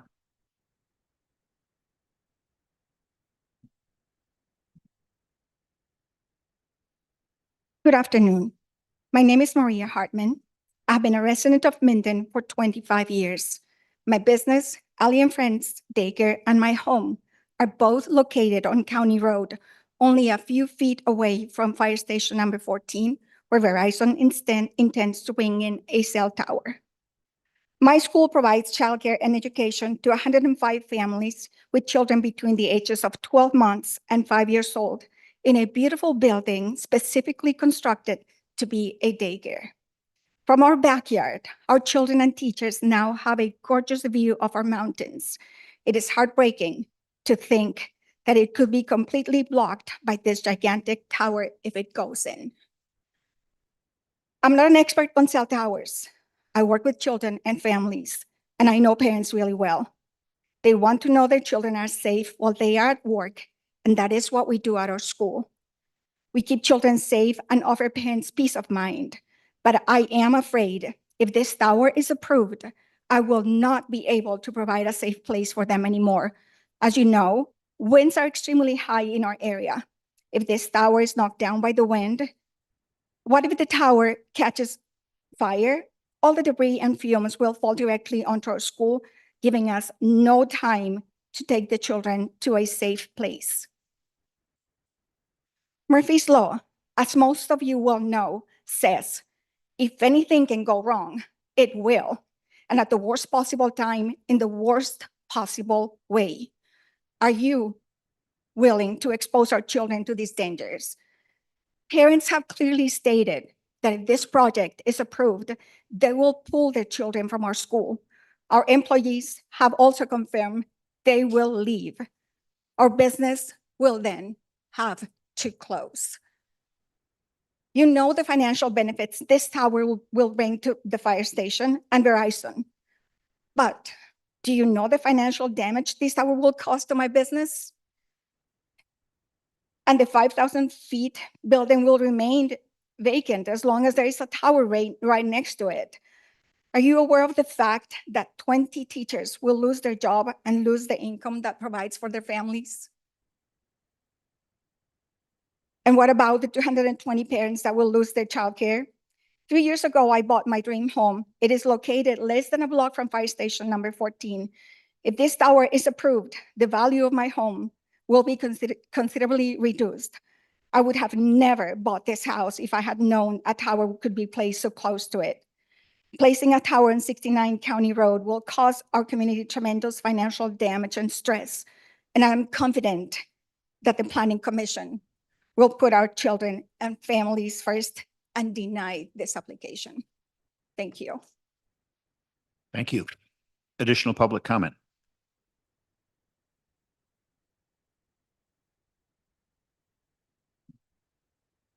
Hello, I am Harmony LaFrance, and I am the co-director for Allie and Friends Daycare, located on 1695 County Road, next to where the possible location may be for the cell tower. I have worked at Allie and Friends for 10 years now. I was 19 years old when I first started working there. In these 10 years, I have grown so much. I have worked with infants, toddlers, to preschool, to an office aide, and now to the official director. I have been given not one, but 2 scholarships offered by TEACH, a program of Nevada Association for the Education of Young Children, to get a teaching degree so that I can continue the level of care for families. For the past few months, I have heard many concerns from parents as well as coworkers about how close the cell tower will be. I greet over 70 parents each morning, and they have expressed how they don't want their children in an area with such jeopardy. They have said they are going to pull their children from our school. We will have to close our business. This is heartbreaking, as I know our childcare is a safe, loving environment. If you were to go around town and ask families personally about our school, they would tell you what a difference we make in our community. They will tell you how much love and passion we bring each day to the children and the education that we provide for them. I love what I do, and I plan on doing what I do for many more years to come. But how can I continue this level of care for families in Minden if we have to close our business? I'm scared I'm going to lose the best thing I know that I'm good at. Where are 20 members of our staff going to find work? Where are these families going to go? And oddly enough, most of us have something in common in this room today. And the common thing is that we are all fighting for what we believe in. We just want to make our community a better place. Please understand that we are not the enemy, Verizon. We understand that you're a provider for families just like us, and you want to offer them a service just like we offer a service to our families. We are not against you putting a cell tower in the town of Minden. We are just opposed to the location you are choosing, and that is for safety reasons. I am confident that the planning board will help us keep our precious school where it is now and where we can keep our children safe. Thank you. Thank you. Additional public comment?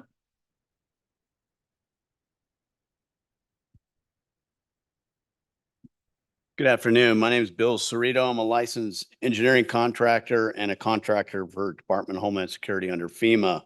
Yesterday in the report you received 2 of these, actually you received 3 engineering reports, one of them from a civil engineer that I quote says that Station 14 would not recommend this application for approval for any city or jurisdiction in the United States. The electrical engineer, I quote, says he was not able to find at Station 14 that Verizon is in compliance with the electrical specifications with the 2017 NEC. Verizon has not presented burden of providing compliance in advance of any decision, and it has not. The evidence before the commission does not support finding a code of compliance. So the project must be denied. The fire department at Station 14 was kind enough to let me go in their backyard and take an exact measurement of the distance of where the tower is proposed to the distance of Tractor Supply building. I took an exact measurement and what I have is 75 feet. That Tractor Supply building is within striking distance of that 80-foot tower.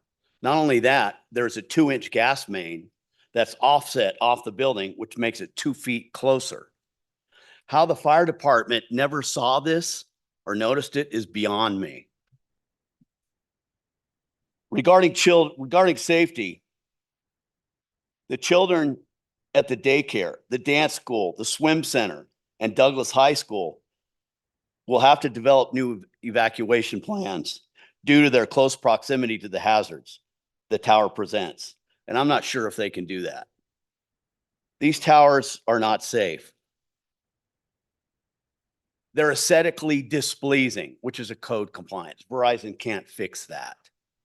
They're unsafe in the locations that they're proposed. Verizon cannot fix that. These towers, no one wants to live next to one. These things look like toilet bowl brushes. They drop property values by 20%. What does that do to our town and our tax base? I'm asking the commission to do the right thing for these people. And I appreciate, Bryce, what you had to say earlier about how you're going to make your vote. How about what the people of the town of Minden want? You didn't mention that. That's all I have. Thank you very much. Thank you. Additional public comment? Hi, my name is Susan Rolson. I've lived in Minden 33 years, and I live near Station 14. I oppose the cell towers at Station 14 and 6. By the way, AT&T works great in our area. We had to change.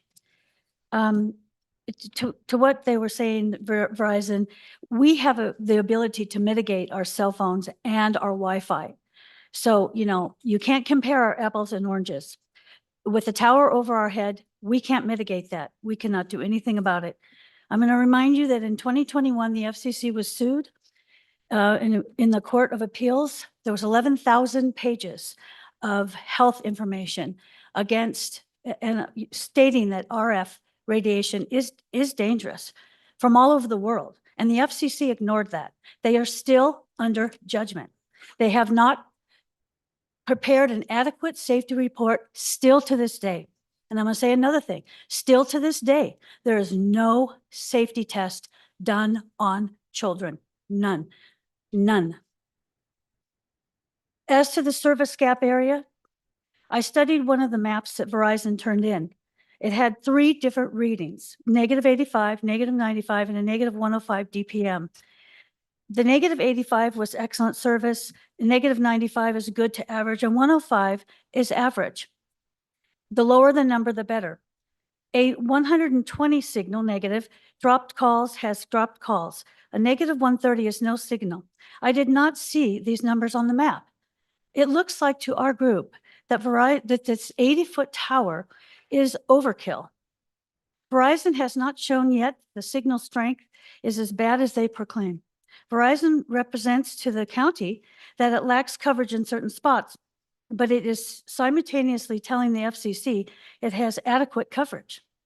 Verizon has alternatives that have not been considered, and I'm wondering why, like cell splitting and cell sectoring at the existing towers. Why? Why hasn't this been considered? The most important thing that I have learned in all my research is that we need distance. Distance from our phones, from Wi-Fi, and from cell towers. Pinion Elementary, the high school, the daycare, the dance studio, all fall under the peak output of density and intensity of this tower. As an RN, I'm sorry, that scares me for the children. Please do not allow these cell towers. We can do something. If we apply distance, we can help the community, we can help the fire department and Verizon. All we're asking for is distance. I just want you to know something. My beautiful, happy, healthy granddaughter goes to Allie and daycare's amazing daycare. Please do not place the cell tower on top of her or the other children at that daycare. Thank you. Thank you. Additional public comment?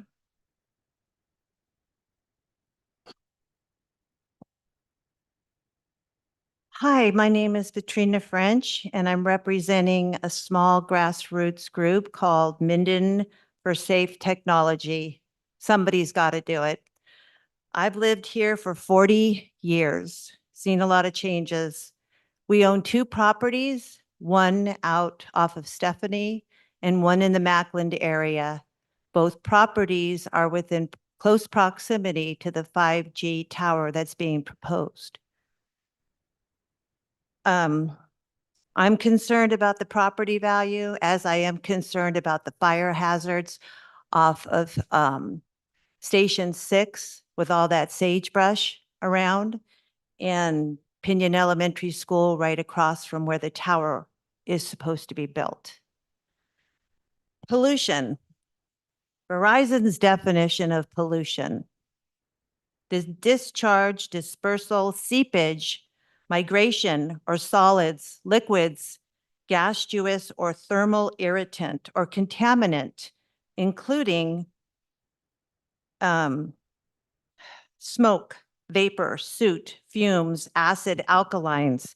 Waste includes materials to be recycled, reconditioned, or recycled. Verizon, are you polluting our area with these cell towers? Yes or no? This answer based on Verizon's definition on pollution is yes. They wrote this themselves. Do we want our neighborhoods and schools shaded by canopies of cell towers?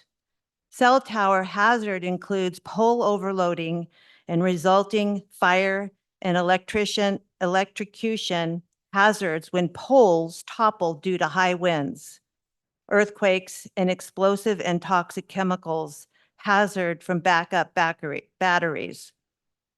I don't know if you guys have lived here as long as I have, but I remember off Buckeye, all the telephone poles snapping one year.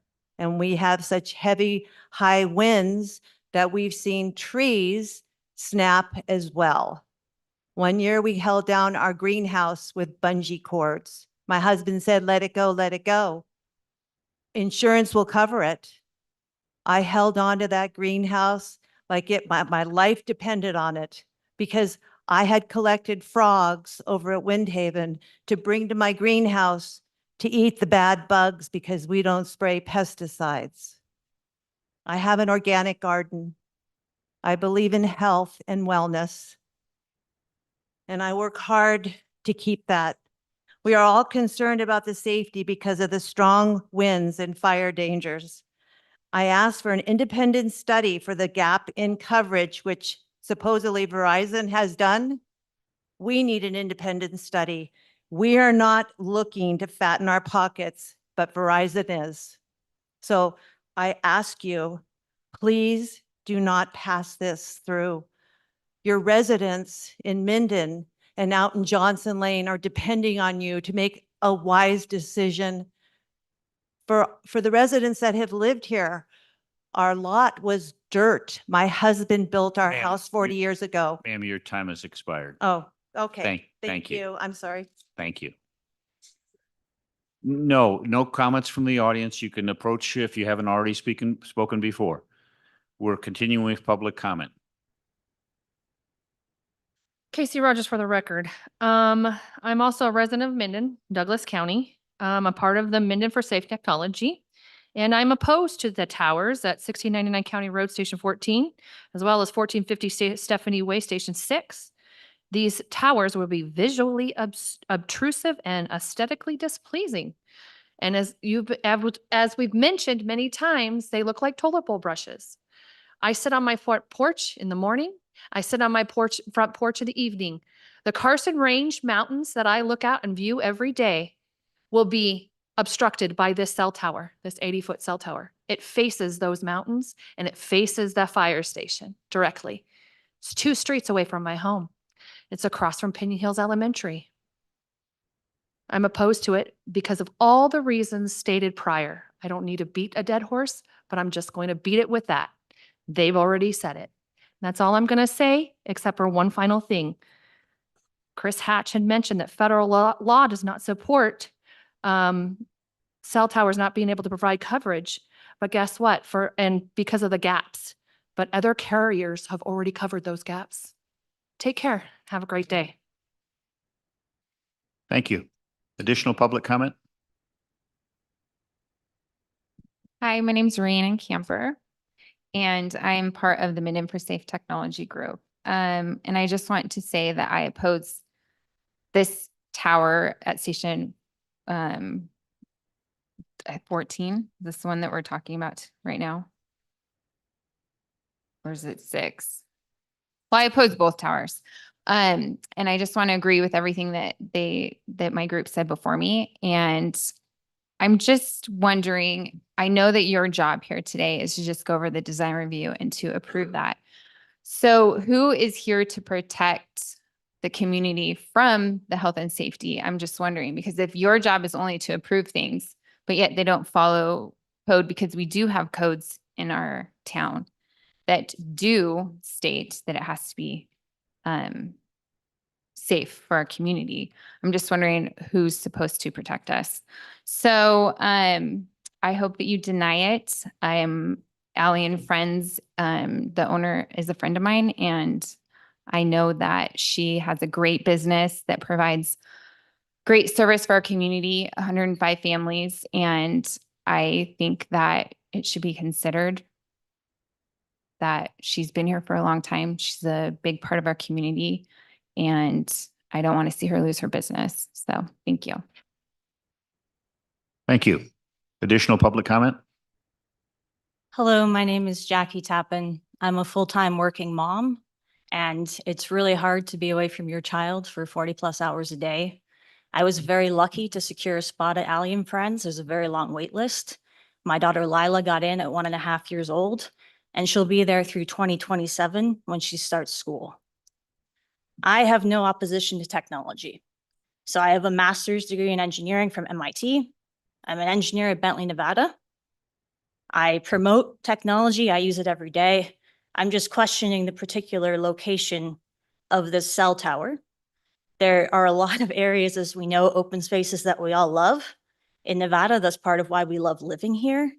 And placing a cell tower right beside a daycare where 105 children are there 40+ hours a day seems like we could do better. I know there's been comments from Maria, the owner of Allie and Friends, that some of the parents have stated that they would move their children out of the daycare if this cell tower went through. I'm here to personally say that I would remove Lila from that daycare. I would have to find another location. What was stated before is there's studies, right? And we use cohorts to try to understand, because it wouldn't be ethical to do actual testing on children by, I believe the word was used, securing them in a location for long periods of time to truly understand the impact that these emissions might have on them. Unfortunately, if I kept my daughter at this daycare for the next 3 years for 40+ hours a week, she is kind of that study, is she not? She would be there, and then I guess we could understand 10, 20 years from now what the impact of that was. And as a mother, I'm not willing to take that risk. I just want you to understand that some of these discussions today of concerned parents and maybe moving their children, it is a reality.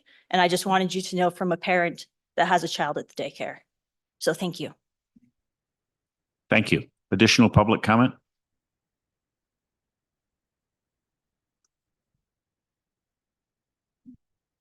Good afternoon, Planning Commission and Board. My name is Cindy Trigo, and I'm a member of the Minden Safe Technology Group.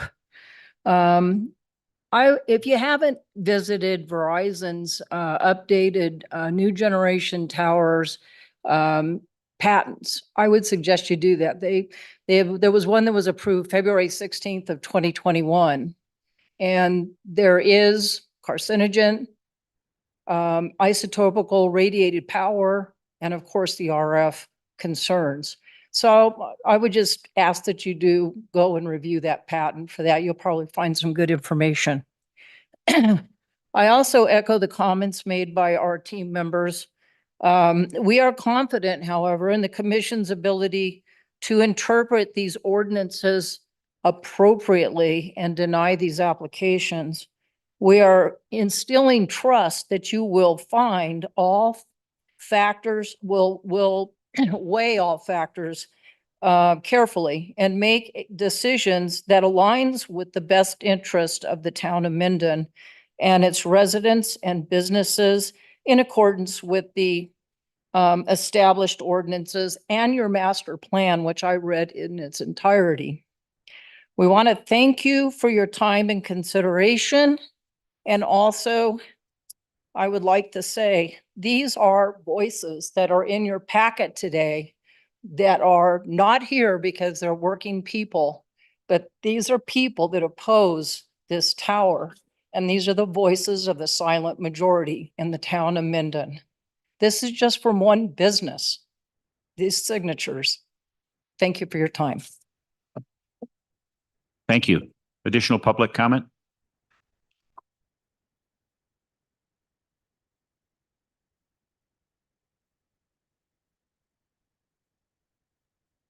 My name is Sean Maloney.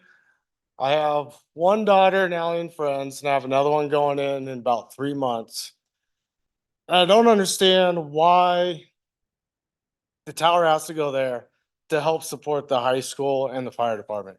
We have 2 sanitation plants in Minden that are a little bit farther away than homes and other businesses that could possibly be a better site. And if it's about sending more signal to the high school, can we put a smaller booster at the high school? My parents live out deep in the woods and they have a Verizon booster at their shop that helps send internet and cell phone service to their house because my parents work from home. I don't understand why we can't put a tower at sanitation plants and maybe potentially a small booster to help the high school.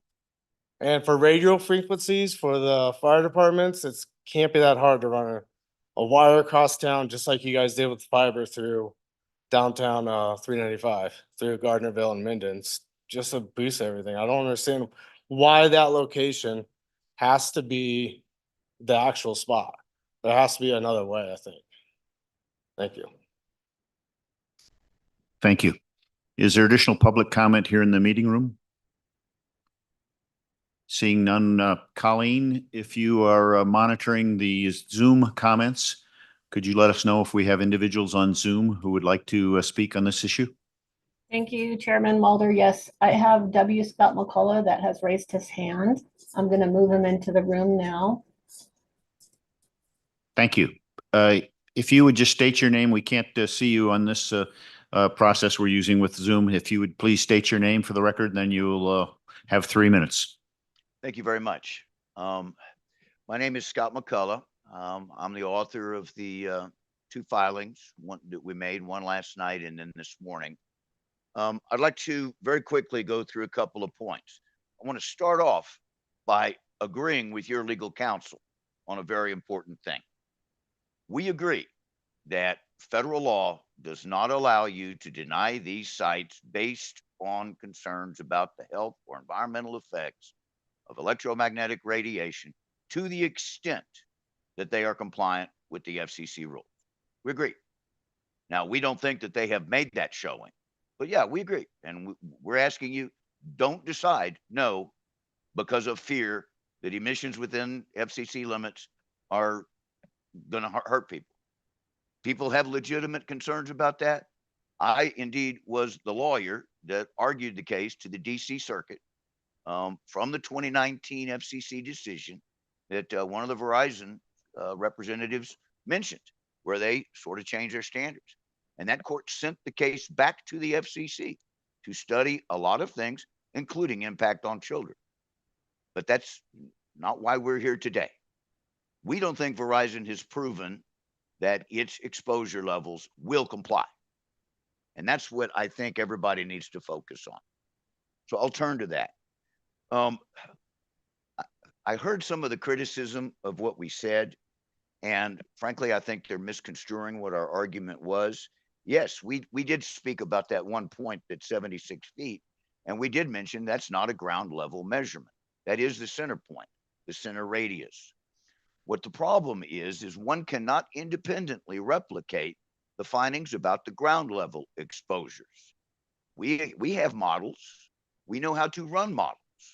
We tried to run the information that was provided through a model that we have, and we could not replicate Verizon's results. Now, I understand a third party has stood up and said we did and we can, but that is an interested third party hired by Verizon. The FCC rules say that the documentation has to be independently verifiable by third parties, such as us, and we cannot do that. On the alternatives analysis, Verizon did not take a look at whether it could improve its existing 3 sites using existing methods like cell splitting or cell sectoring. They say that those things are at capacity, but those 2 methods would actually allow them to materially increase the capacity. Let me also move to one other very quick question. Sir, I'm sorry. You can't see our timing lights or our timing device, but you've consumed 3 minutes. I'll allow you in another sentence or 2 to conclude. Yes, I will pick one topic. We believe that this is not eligible for design review. And the reason is we believe that you really do need to consider the fact that that public safety radio is going to be on top of that tower. It's in the designs. It's pre-wired for the designs.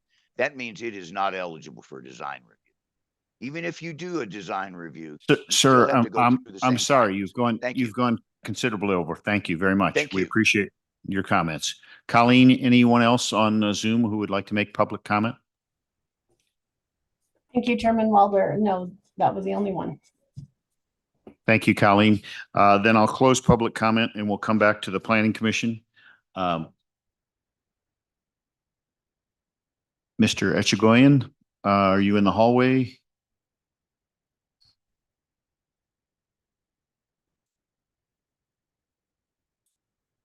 Okay, we will close public comment on this issue and come back to the planning. Yes, sir.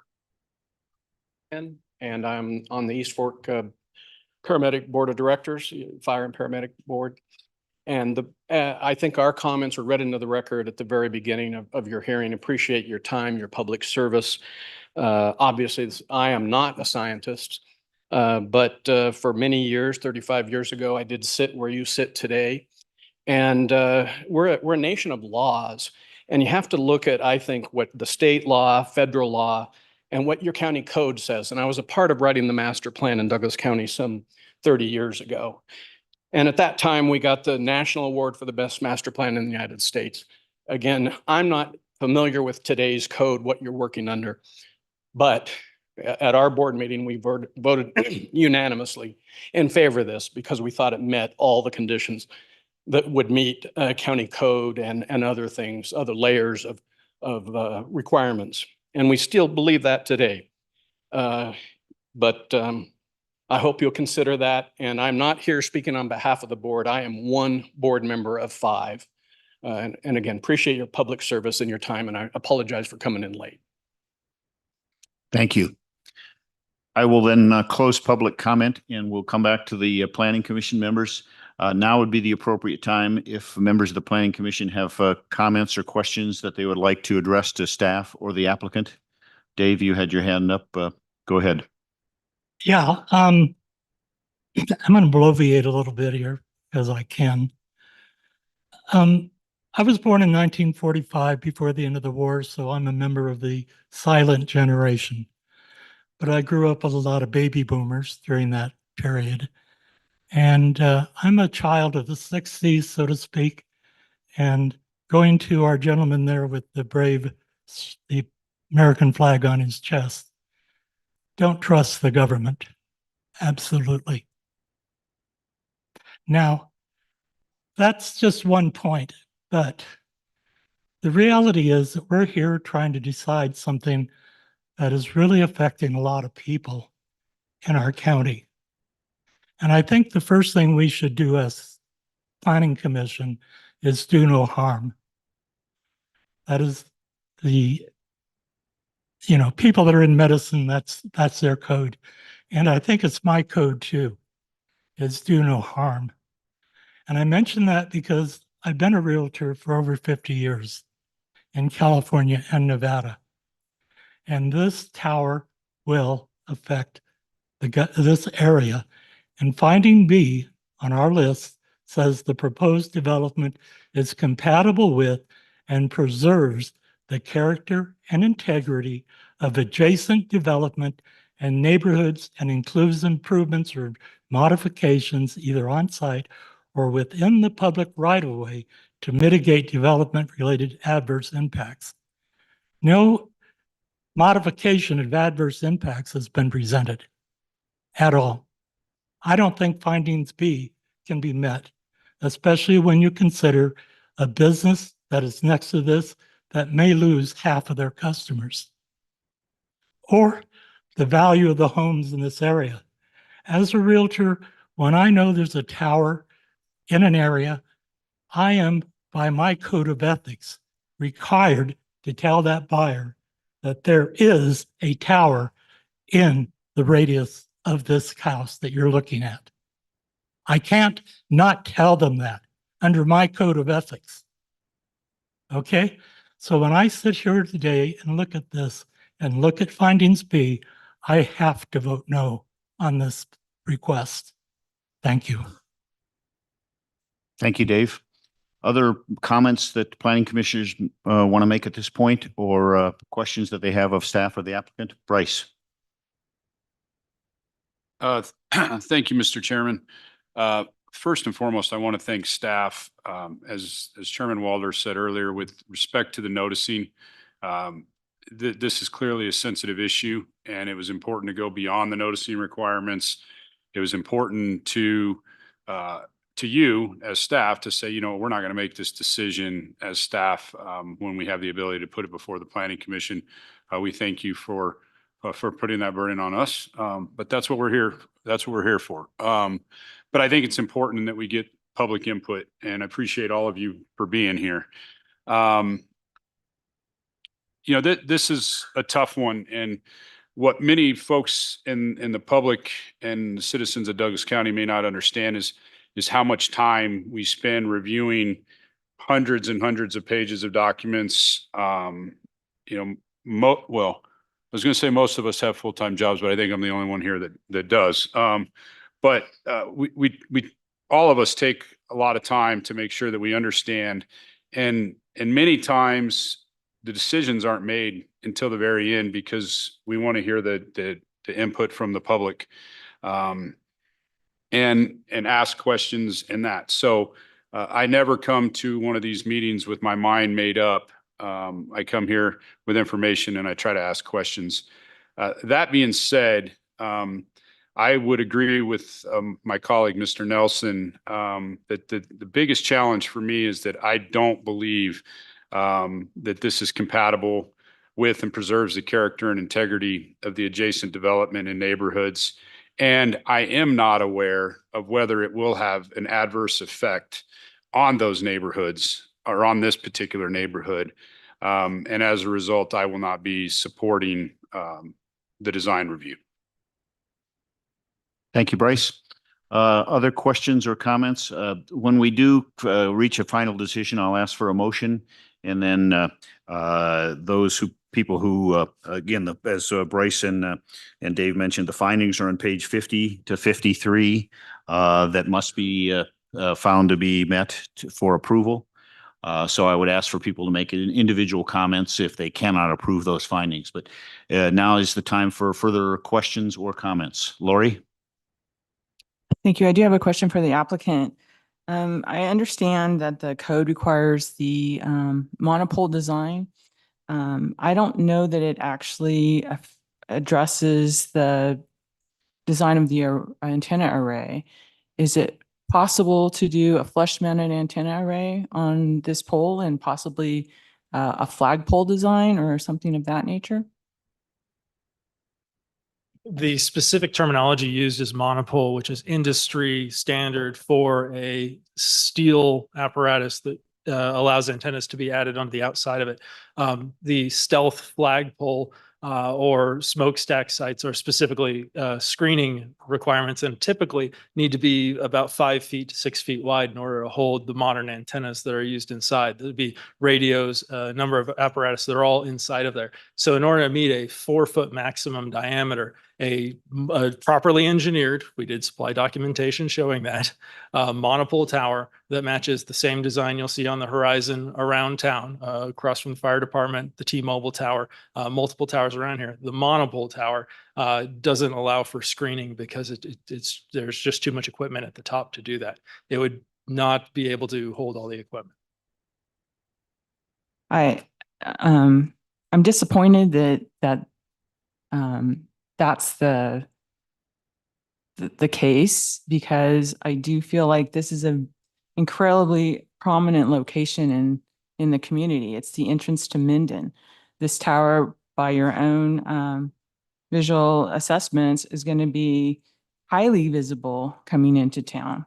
And the visual simulation given on page 122 shows that at that very entrance to Minden, where that beautiful sign is, we're going to see this giant tower. And that's just the tip of this. If the second array goes on to the midsection of it, well, it'll be even more visible. I just feel like this location, because of the visual impact that you've provided us, is just not the best location for this facility. Thank you, Lori. Other questions or comments from members of the Planning Commission? If not, we can have a motion on the table, but go ahead, Bryce, if you had a Thank you, couple of Mr. comments. Chairman. If you'd just enlighten me for a moment. One thing I would like to say is what I was hoping for, well, not hoping, that's the wrong word. What I was wondering is part of, we talk about public safety, and there's been a lot of discussion around public safety of the children and the people within the community. What I didn't hear today is that this is a public safety issue with respect to emergency systems within the county, whether it's the fire department or the police department, and anybody speaking to the necessity for this tower to be at this fire station right here in the middle of this community. And so at the end of the day, that was a big reason for my concern with respect to finding B, is that I didn't hear that. I didn't hear that we have to have this tower right here because it's going to provide emergency management support to East Fork Fire and the Douglas County Sheriff's Department. And so that would indicate to me that there are other locations within the county where this may be appropriate and can still address any concerns that they have. And maybe it doesn't, but I didn't hear anything to the contrary today. And so I just wanted to put that out there, that absent that, I can't support it based on the fact that I don't believe it meets finding B. Thank you, Bryce. Other comments on this issue? Maureen? Yeah, thank you, Bryce. And thank you, Lori.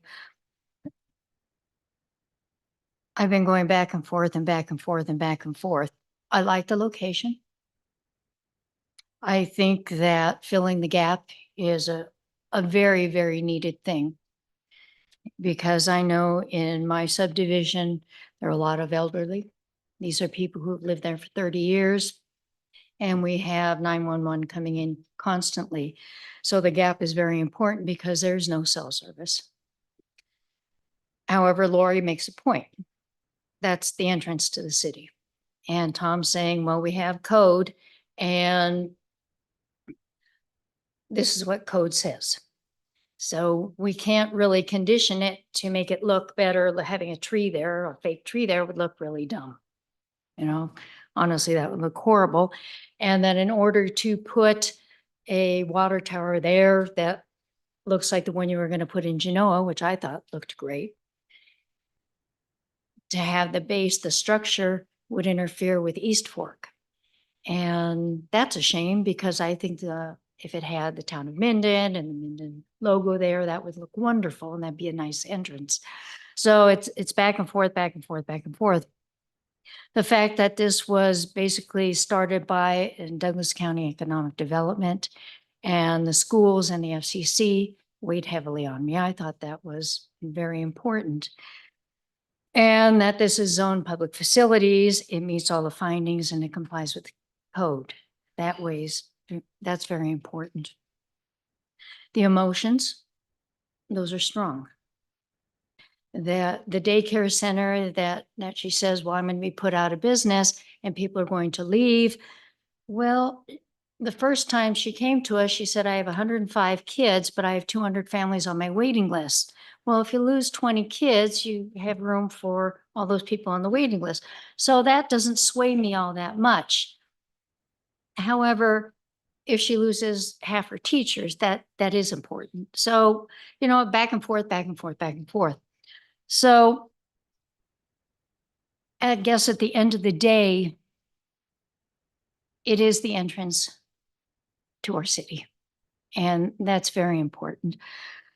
So if you could come back with something that looks better, or we come up with something, I don't know, but Lori's argument was very, very important. And then what Bryce said about if East Fork had a stronger argument that we need this because of our emergency communications, that I appreciate Jacques being here, but if we had something stronger from them. And again, I want to thank staff because I know Linda put in a lot of time and Tom put in a lot of time on this. And thank you, Kirk, for keeping the hold on the meeting. Thank you, Maureen. Paul or Mark, any comments now, or are we prepared to have a motion and then comment on the motion? Mark? No, excuse me, AJ wanted to interject. Thank you, Mr. Chair. AJ Hames from DA's office for the record. I just wanted to ask a follow-up question to Ms. Casey, if that's all right. And Ms. Casey, I think you noted that the applicant had met the requirements of code. I assume you mean the design criteria that are described in section 180 of chapter 664 of title 20, but it almost sounded like you meant they had met all of the requirements for a design review required by chapter 614. So maybe you could just clarify on the record which of the design review elements or factors you believe are not met by this application. They met all the design requirements in our code that were required of them, the monopole, the all of that. But with regards to the findings, the neighborhood compatibility, they don't meet that. Thank you, AJ. Thank you, Maureen. Mark? Well, I echo Maureen's sentiment, and I guess my question to AJ is this an up or down vote, or is this a continuance that we could do, or does Verizon even want to go down that road? Mr. Chair, AJ Hames again for the record. As indicated in the description for this item, you can approve with conditions, you can deny, or you can continue. Those are your four options. The continuance would have to be if you are going to continue outside of the normal review period, it would have to be with the consent of the applicant.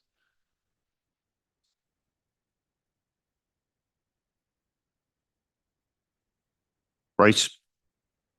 Mr. Chairman, if you'll allow me, I'm prepared to make a motion. I recommend that we deny the major design review application DP 24-0169 based upon its inability to make required findings to 20.614.040, particularly finding B listed in the staff report. Bryce has made a motion to deny the application. Is there a second? Dave seconds the motion. Unless I'd like to have further discussion. Paul, you have not weighed in, and I would also like to weigh in then. Go ahead, Paul. Do you wish to weigh in first? I didn't mean to usurp. Chair traditionally goes last. Thank you, sir.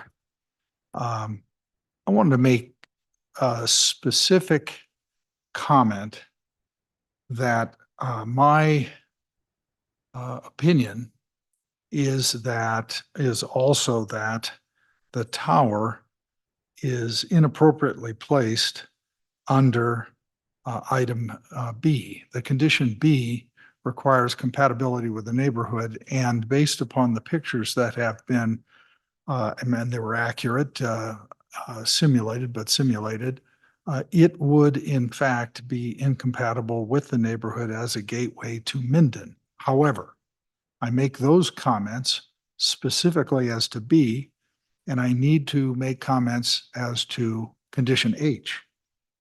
And we are all mindful with the fact that there are an interplay of federal, state, and local law in this regard. 47 USC 332, paren small c, close paren 7, close paren capital B, close paren IV, close paren, does indicate that we as a board and the county as a whole cannot regulate the placement, construction, modification of personal wireless service facilities on the basis of environmental effects of radio frequency emissions to the extent that such facilities comply with the Commission's regulations concerning such emissions. Thus, the first concern that I raised in my discussions with both Mr. Hatch and Mr. Wachowski, the electrical engineer, had to do with our code, section 20.800.040 at SEC. And I would say that based upon the maximum exposure models, the discussions that we've had with respect to compliance on the FCC regulations, I cannot say that the tower material has developed a material detrimental to public health, or is materially detrimental to public health. Thus, I think it satisfies the requirement in H. Now, my personal disappointment was that I was so off base, and my public planning director got me back on track, because I was thinking, how can we somehow make this more compatible with the neighborhood, with design or something similar? And I was told, and in fact, it was read to me, that a monopole is required. And I'm afraid that a monopole of this height, of this design, with two antenna arrays is not compatible with the neighborhood. Yes, I will be voting in favor of Bryce's motion. Thank you, Paul. Maureen, did you have something to interject before I conclude? Yes, I notice our representative from Verizon wants to say something. Unless there are questions that the planning commission members want to direct them, I'd prefer to conclude at this point. Yeah, and she just wanted to say something prior to the motion being made. Please, go ahead.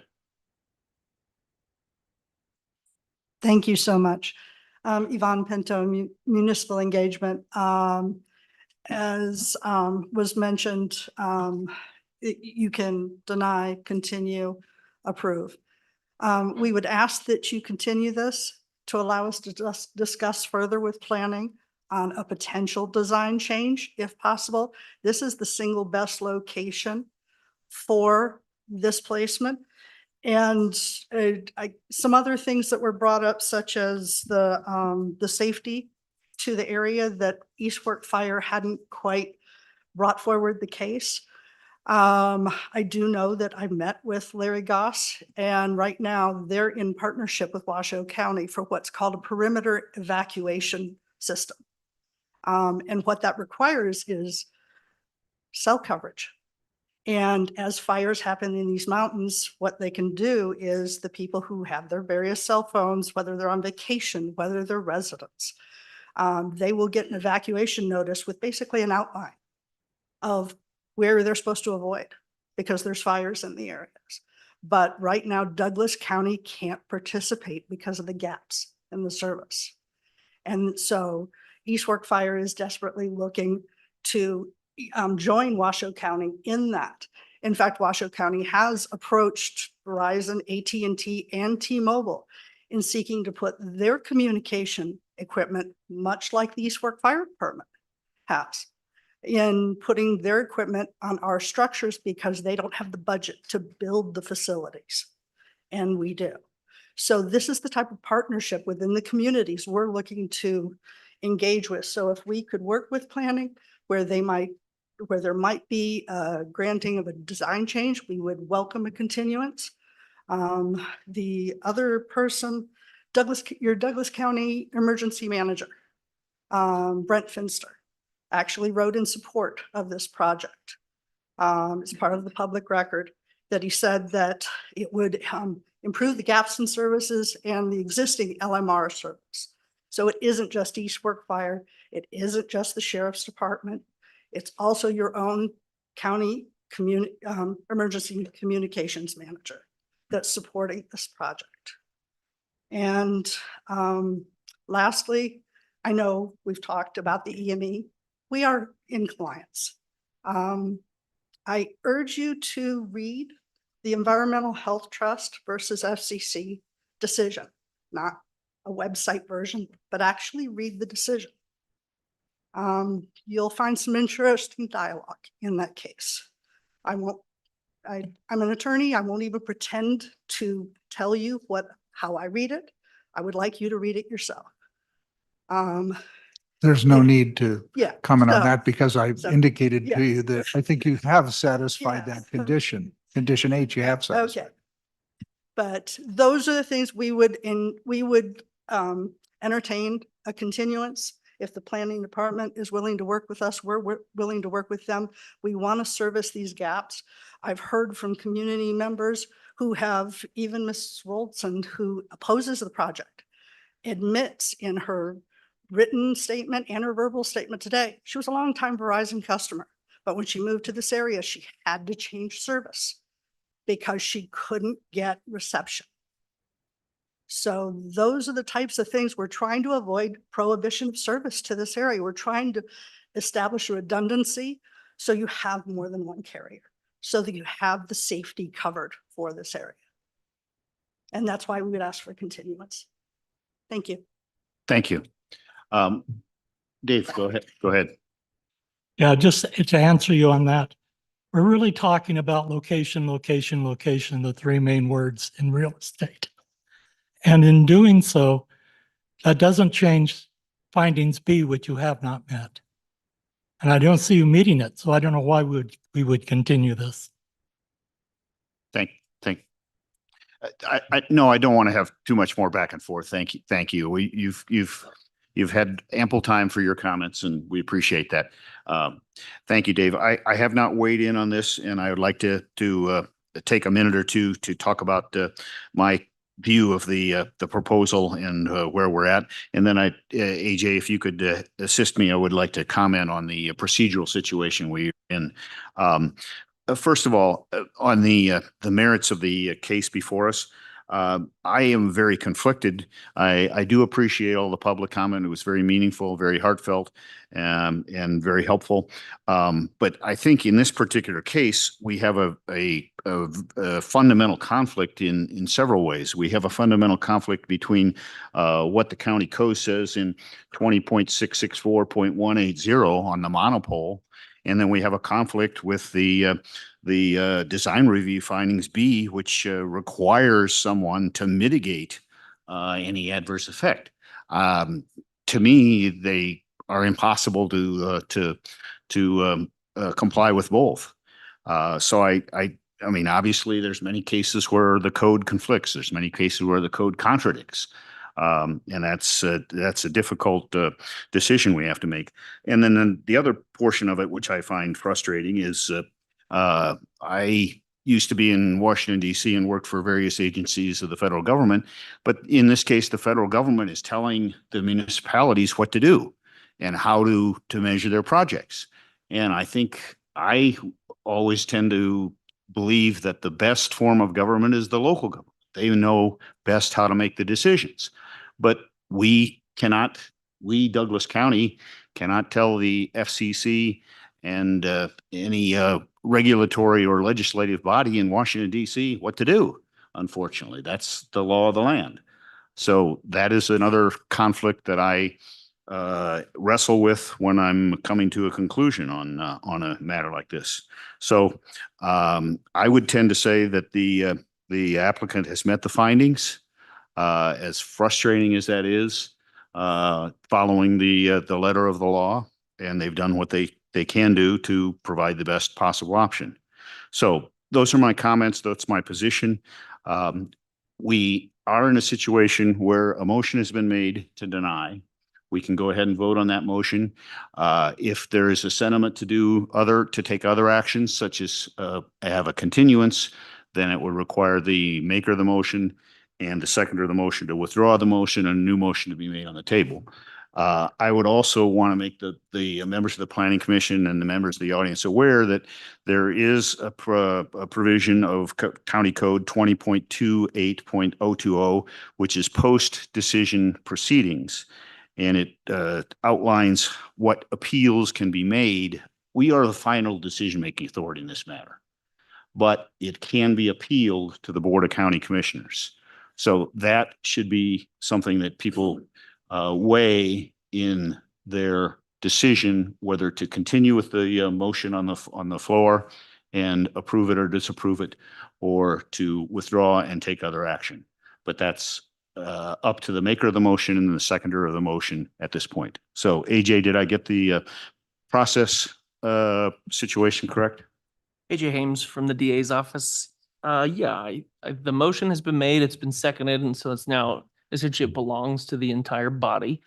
So there should be a vote on the motion unless there is a request by the maker of the motion to withdraw the motion, in which case, if the request was made, then the chair should discern whether there's any objection to the withdrawal of the motion. If there's an objection to the withdrawal of the motion, then you would vote on whether the motion should be withdrawn. And then depending on the outcome of that vote, you would vote on the motion. Bryce, up to you. Thank you, Mr. Chairman. I'm not willing to modify my motion. The motion has been made by Bryce and seconded by Dave well, I'll let you speak on the motion as I restated, to deny the application. So any further discussion on the motion to deny? Paul? Is it productive? And I've listened to the appeal from Verizon that they would be willing to consider other kinds of structures or other kinds of modifications that might be done to overcome the objection that many of us or some of us have articulated to finding B. However, is that to no avail because we are bound by the code that requires a monopole structure of 80 feet? Tom Delaire, Community Development, for the record. And that question, Commissioner Bruno, is that basically, can they come forward with a modification that doesn't meet code? Yeah, it would be a major variance in that case to this application in this design review, which is what they were trying to avoid in the first place. So they met all the boxes and checked the boxes in code, and in a major modification to the code was what would be needed in that particular case. Then maybe the applicant would rather take it on appeal, as you've indicated, to the extent that this motion is approved. Mr. Chairperson. Thank you, Paul. With that being said, then I can call the roll. If you have additional comments on findings that cannot be met, you can make those at this point, and I'll take a roll call vote. In favor of the motion would be to deny the application. So, Lori? I have no further comments. My vote is to approve the motion. Lori votes yes. Paul? I vote aye on the motion, but my comment is it is based on the failure to satisfy condition B with respect to the location and where it is, and apparently the way it has to look. Thank you, Paul. Dave? Aye. No further comment. Thank you, Dave. Mark? Aye. No further comment. Maureen? Aye.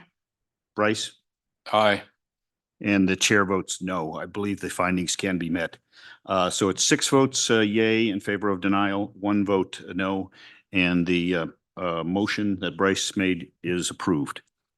I'd like to take a 15-minute recess at this point before we move to the next item.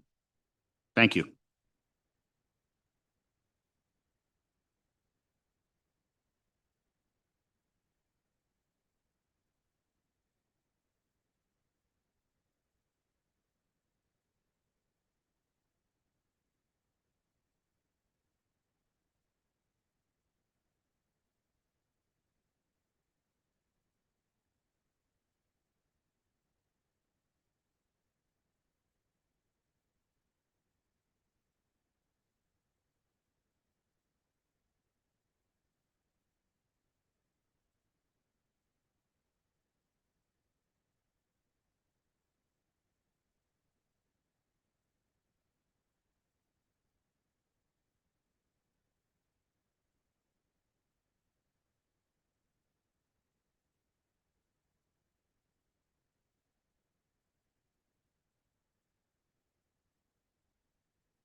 It's now 4:05, and I will call the Planning Commission meeting back to order. We had concluded agenda item number 1. We're now on agenda item number 2. This is for possible action. Discussion to approve, conditionally approve, deny or continue the major design review application DP 24-0170 to replace an abandoned cell tower with an 80-foot monopole cell tower and associated network equipment within a 30-foot by 30-foot fenced equipment area to include network cabinets and a standby diesel generator. The subject property is located at 1450 Stephanie Way, Minden, Nevada, in the Public Facility PF zoning district within the Johnson Lane Community Plan. The applicant is Chris Hatch of Epic Wireless on behalf of Verizon Wireless. The property owner is East Fork Fire Protection District, APN 1420-27-401-011. And Linda, you can go ahead and begin on this item, and then we'll hear from the applicant. Linda Doherty, Community Development for the record. This is another design review that we have deferred review to you all. Thank you very much.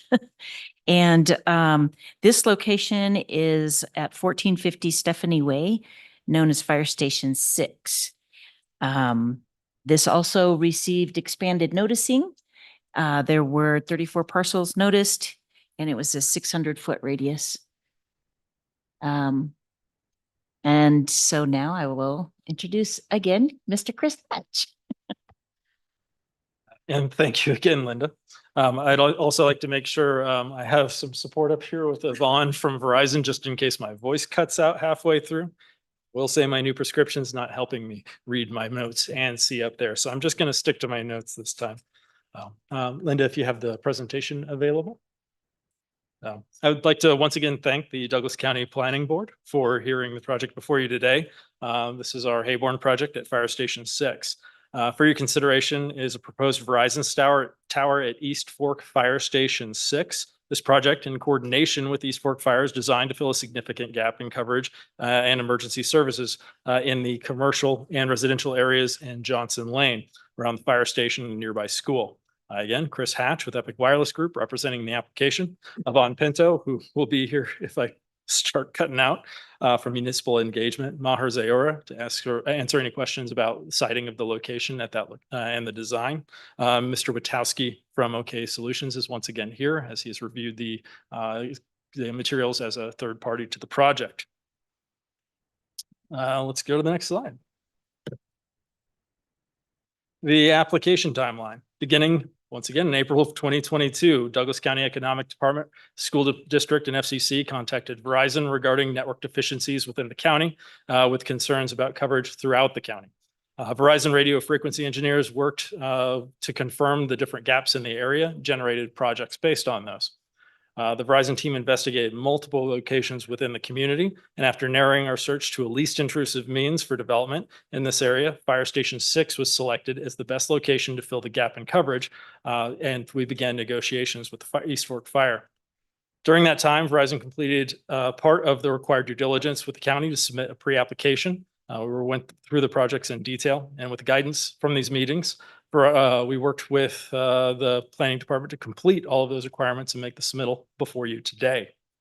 With the lease in place in April, the planning application was finalized and submitted for you to review today.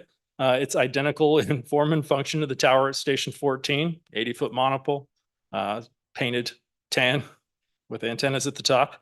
And we hope you can consider it apart from the previously submitted project. The next slide, please. Thank you. Again, this is an 80-foot monopole with the lease area for equipment cabinets, an emergency backup generator, room for co-location for additional carriers, reserve space for East Fork Fire Station, East Fork Fire's county and emergency services antennas and equipment. And we'll be replacing an existing cell phone tower already on the property that would be, again, existing use for radio communications from the property. The tower and equipment is non-flammable, is designed to meet and exceed all seismic civil construction requirements for strength and high winds and safety, up to 120 miles an hour in a Class 2 environment, if anyone's looking for the details on that. The project has also been reviewed by the County Development Office with no structural or design issues found, same as at East Fork Fire Station 14. Next slide, please. This is a photo simulation of the existing cell phone tower at the fire station. You can see here a 60-foot Clearwire tower. Clearwire went out of business. The tower stayed in place. That was designed for 3 antennas and some microwave equipment, substantially less equipment than is required these days by modern 4G, 5G cell phones. This was a 3G tower. We will be replacing it with an 80-foot monopole of similar design. Again, less than 4 feet in diameter, less than 80 feet tall, room for co-location equipment, and will be available to other carriers for co-location. This is another view from the north in a residential area looking south toward the cell tower and school beyond. That is the 60-foot tower. And with the next slide, that's the 80-foot tower. Not a lot of difference at that range. Why do I have so many slides? Next slide, please. Yeah. The proposed tower at Station 6 is designed to fill a specific gap in coverage and in-building coverage specifically in the Johnson Lane area of Douglas County. Verizon's engineering team confirmed a lack of reliable in-building coverage in residential areas and roadways in the area. You can see here the existing coverage from the site just north of Minden. We call it the Minden Tower. That is, sending signal out over that entire community. You can tell it's doing its best to try to reach as far as possible, but every tree, every home, everything in the way sort of blocks the signal as you go. The first gap in service that you'll see there, it's about the exact same distance that you would say sewer plant to fire station 14. So it's 0.6 miles. That's where the service starts to get gaps. So the area beyond, oh, we're still on the last one, please. Thank you. The area in yellow is service that you can get outside of your home. That extends up onto the hill there where you can get good line of sight back to the tower. And the areas surrounding in gray or spotty white are areas with significantly diminished coverage or no coverage whatsoever. This would be out in the BLM land beyond. Mr. Zayuno is here again to talk about how this map came together, how these gaps were covered, if you would like, and why we chose the Fire Station 6 location to fill them. Now we can go on to the next one. The improved service. The proposed tower at Fire Station 6 will provide great coverage to meet Verizon's objectives for improved service. It will provide reliable in-building coverage for Johnson Lane residents, visitors, and emergency personnel responding in the community. It will provide reliable in-building coverage for the local school, and the tower will provide reliable service covering a 5.9 square mile area and over 2,400 residents. Thank you. This is existing data from the site that's currently covering that area, the previous green and yellow slide. What you can see here in this slide is that the red is, again, the usage of the site. It's going up to 100. That's capacity. That means someone's on the phone and someone else is not on the phone. The green is the dip in the data. You can see this area because it is a modern, upgraded, split sector, all the bells and whistles site like has been recommended by the letter of dissent that we received. This site has been upgraded to the max. It has great throughput, but the demand, the users, the people in the area suck it up like that. We are at capacity on this site, and this data here shows from existing usage from May 14th to June 16th, the need is there. Verizon customers are in this area and they're using it, and we need to fill that gap and that need for those customers. So.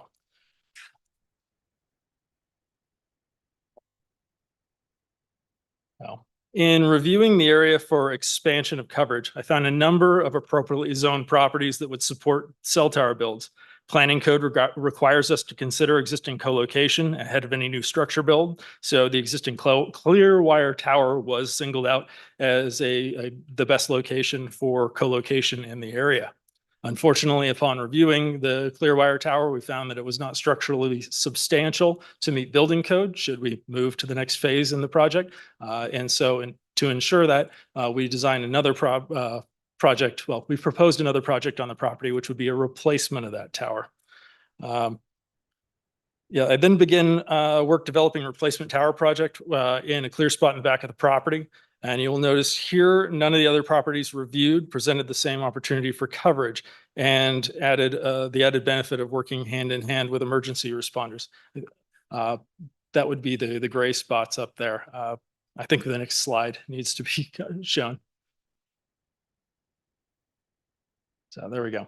So when we looked at the fire station existing pole, it was too low at 60 feet. We needed it up higher in order to reach the same site across the way, another 80-foot tower, insufficient structural capacity. We looked at the properly zoned properties like the elementary school. Again, that's not a good location due to the residential setbacks in that zone. The Douglas County water tanks that surround it, a number of different locations. There's a cell site at that location for a specific reason already, which is it's a great location to cover that community. So ruling out the existing locations and trying to work with the existing tower on the property to replace it, we chose to work with East Fork Fire and open discussions with them at that time. So the advent of these projects with East Fork Fire actually began at this project.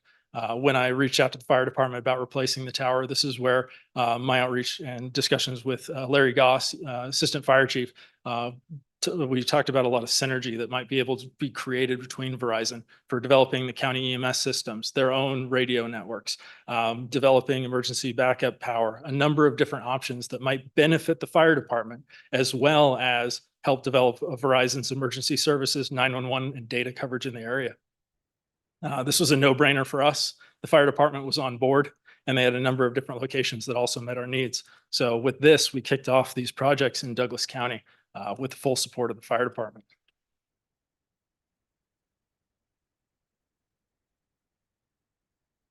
The engineers at Waterford Consultants reviewed, confirmed that the radio frequency exposures will be substantially less than the FCC public limit of 2.52% at ground level. If the project meets FCC guidelines, federal law prevents denial based on environmental effects. I can let that one go. Mr. Dave Witowski, a third-party engineer, is once again here to answer questions about his review of the EME report.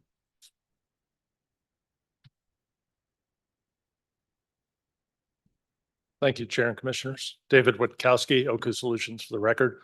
We were retained by Epic Wireless to review the Waterford EME report. They predicted 2.52% of the public maximum permissible exposure on the ground. We found no reason to question those results. Our analysis tracks with that. I will note that this is it's over 5 times lower than the other site that we discussed earlier today. So from an EME perspective, this is actually less energetic than the one that we were discussing earlier. I'm available for any questions if you have. We talked extensively in the previous. I don't think I need to go over the letter from McCullough or anything on it. Just give you back that time. Thank you very much. Questions of, sorry, you're not finished. Okay. He got some more. That's just Dave. Thank you so much. So go to the next slide. All right. The project complies with the county requirements. With your consideration for the health and safety of the data presented by Mr. Witowski and Waterford Consultants, I'd like to state that the project presented before you today meets all the county wireless ordinances for monopole designs, operations of communications equipment, antennas, and even an existing cell tower on site that shows existing use on the property for the same purpose. They are 80-foot monopoles that we're proposing in the community that meet zoning requirements. They comply and do not require variances, height limits, or setbacks, and have room for co-location for other carriers. And each project satisfies the findings of approval of the major design review with maybe some questions that I would like to pose to the planning board later on about condition or what is that? Finding B. No. So I'll get to that in a moment. The project, next one. Approved by East Fork Fire Protection District, just like the other project. This is a project completely hand in hand, working with the fire department, who unanimously approved this project. Again, board members are here today in support of the project. This is the same information we provided for the previous project of the same design. Verizon Wireless's proposed facility provides a clear solution to the county, school district, and FCC coverage concerns. It provides much needed wireless communication infrastructure in the area. It provides reliable communications for emergency services through 911 services operated on each phone. This is a service that covers AT&T users, T-Mobile users, anyone who has a phone in the area. 911 always works. That's what this project does. It provides enhanced infrastructure for local schools and economic development opportunities for local businesses. The project is in a direct collaboration with the Fire Protection District, and we understand the level of opposition to this project. It was not present during the initial installation of the tower that's on the property, but we understand that level of skepticism may have increased over time. But it exists on the property. We're mindful of it, and we wish to propose at least intrusive means of developing a cell tower in the area by building one where there is one. We feel this is the best way we can cover Johnson Lane, and is our sincere request that the Douglas County Planning Commission consider this project for approval. With that, I'd once again like to invite my team up here and hand my presentation over to Yvonne, who can have some additional words. Thank you, Chris. And thank you, Planning Commission, for hearing us on the second. Excuse me, if you could pull that Yeah, microphone a I'm little bit closer to you, you can, Certainly. there you go. Yvonne- Thank you. Yvonne Pinto from Municipal Engagement for Verizon Wireless. Thank you, Commission, for hearing us on the second matter. I would like to address, I believe I said it on the record for the previous one, but would like to repeat that this project also has the support of the Sheriff's Office, the County Emergency Communications Manager, the East Fork Fire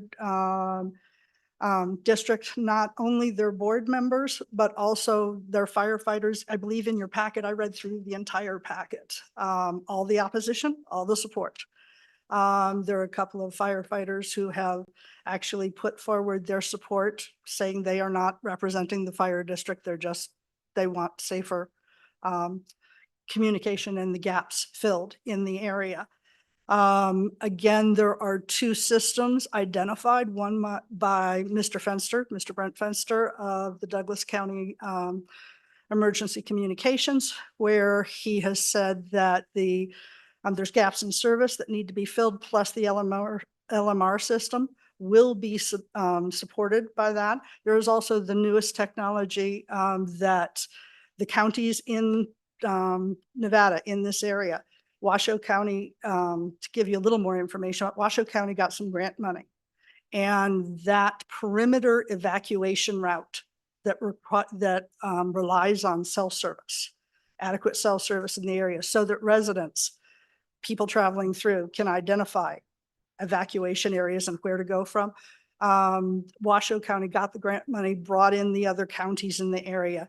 And that's the system that they want to put in place so that there isn't a huge gap in communicating with the public at large when these evacuations are occurring.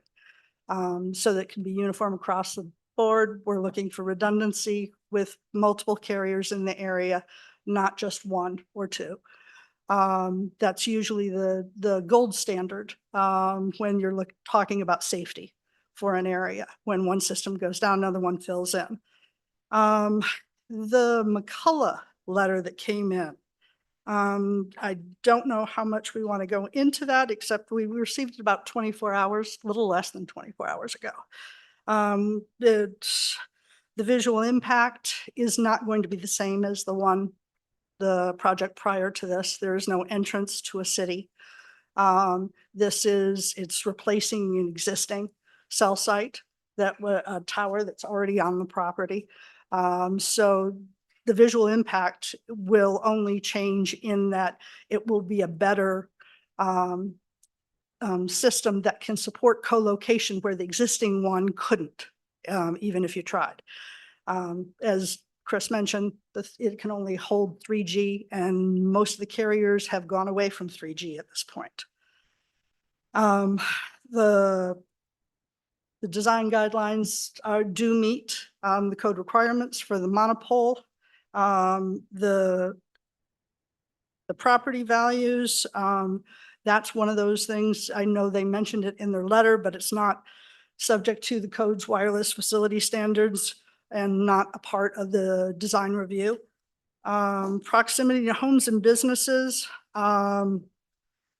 Wireless facilities are allowed in public facility zones, and this one does comply with the 80-foot height limit without requiring any special variances, anything of that nature. There is always a question, and there was a question in Mr. McCullough's letter of generator in the any whip antennas. Was brought up on the previous item. Again, our monopole as submitted is what's up for design right now. And it meets all the code requirements. The drive test, I will let Maher speak to the drive test. Cell splitting, I've heard that mentioned a few times now. Cell splitting at nearby existing sites to increase capacity. This was mentioned in Mr. McCullough's letter. This ignores the evidence of coverage gaps in West Minden and Johnson Lane, which cannot be resolved by increasing capacity at distant sites. This is also one of those items that's not subject to the design review, which is what we're here to hear today. The EME reports, there you are, David just spoke to those, and those stand on their own. They meet the federal guidelines, and the federal guidelines are reviewed the most recently, I believe it's 2019, wasn't it, David? Yes. They're reviewed every couple of years. So the idea that they're never reviewed is just simply inaccurate. And he can speak more to that. I welcome Chris, do you have any other questions? I would conclude my presentation at this point and invite any questions.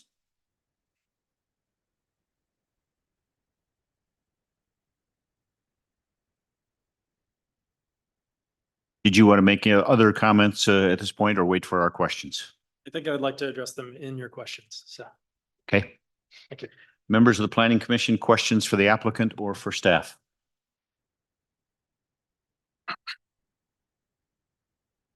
I just have one question. I may have missed it. What's the height of the existing cell tower that you would be taking down? 60 feet 60 feet. Okay. within a few inches. And you would locate the new tower in a somewhat different location, but still on the property within Yeah. 100 feet or whatever of the existing one, Rather than back a little further. Yeah, rather than impacting the utilities and foundation of the building there, we're just going to take that tower down to grade and then build another site, another tower 100 feet back. Thank you. Other questions for the applicant at this point? Paul? A series of cans that are welded together. and then put on top Paul, of- Paul, if you could bring that microphone close to you when you lean back, you Sorry. really don't get much. I Thank you. apologize.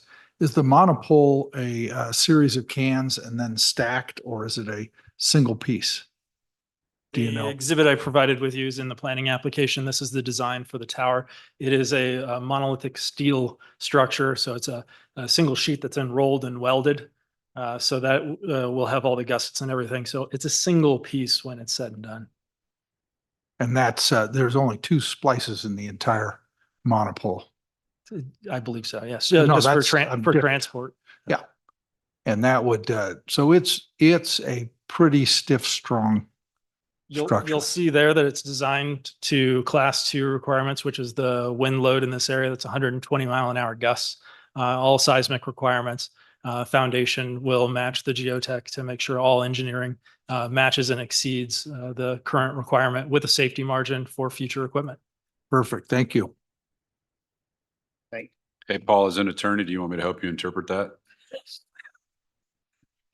No, we've built enough wind farms out in the ocean that I recognize it. Thank you, Paul. Thank you, Bryce. Other questions or observations to this point before we open to public comment?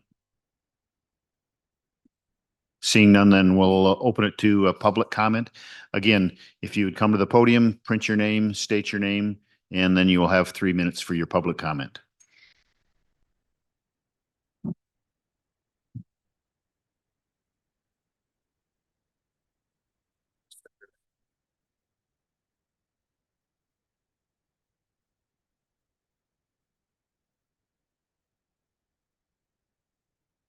It's okay. All right. Thank you. Good evening. My name is David Magnotta. I live at 2782 Gordon Avenue. I am 4 houses away from where they want to put this. I understand fully you're only taking in to what the planning board here are adapting to. But I'm going to answer questions for you. One, there's a playground within 50 yards or less, right there where I take my 17-month-old granddaughter. There's a ball field. Everybody's in that area. This is a wide open area. David, you made a perfect comment. I'm 4 houses away. What's my property value going to go to? What about the new development that you also approved that they put in 26 new homes? That's going to be in their backyard. Okay? I'm originally from New Jersey. I served 25 years as a volunteer EMS. I served at 9/11, which is our anniversary tomorrow. I was at the ground zero for 72 straight hours. Okay? Bryce, we went by pagers and other stuff. We didn't use cell towers. We used boosters. Where I came from was called Bergen County, a very highly dense populated area. We got along fine without cell towers to communicate and everything. Okay? Please take this into consideration. You have a school right there. Like I said, I received one of those letters. I'd like to know where the rest of the people, the 37 people you said that were given those things. Please this is just a bad location. The tower that's there, all there is this little skinny, little tiny antenna that goes up. And that's was a volunteer fire department. There's nobody there anymore. My neighbors across the street from me, last year, his garage burned down. I said, where's the volunteers in this department? And I was told, there's no volunteers anymore. You know, they had to come all the way from the East Fork place to put the fire out. Unfortunately, his garage burned down.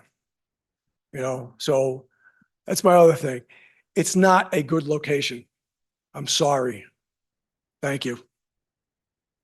Thank you. Thank you for your service. Additional public comment.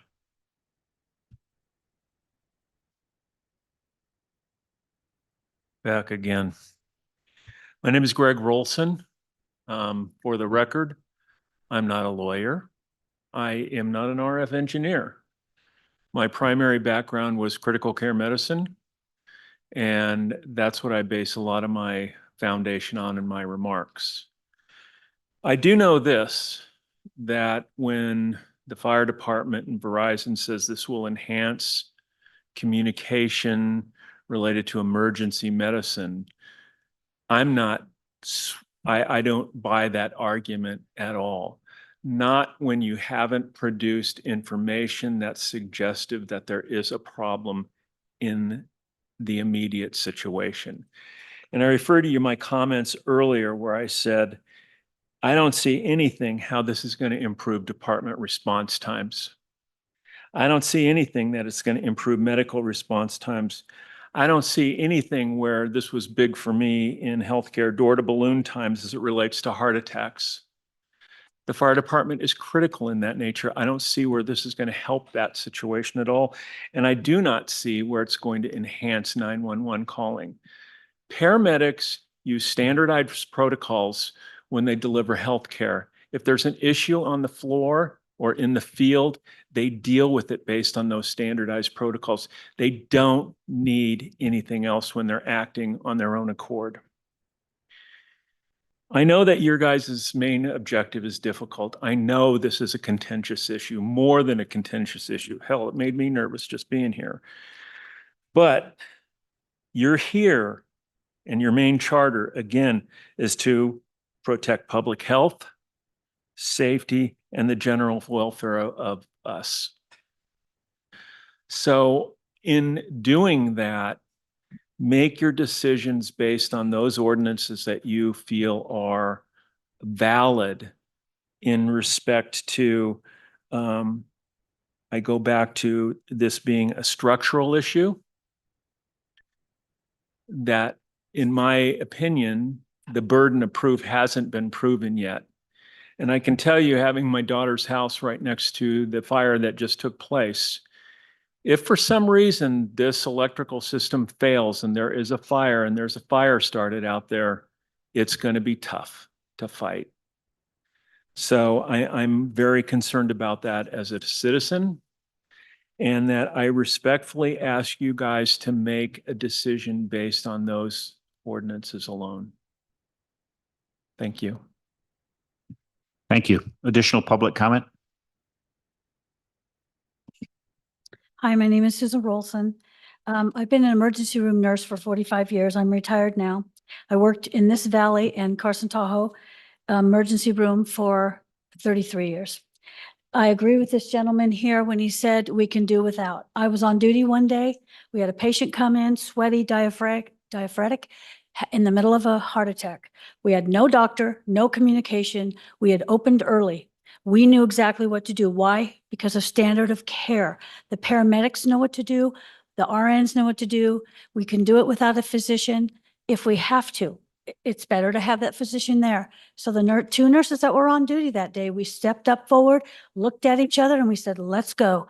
And we did it. And we got that patient safely to Carson Tahoe in an ambulance in the cath lab, and he lived.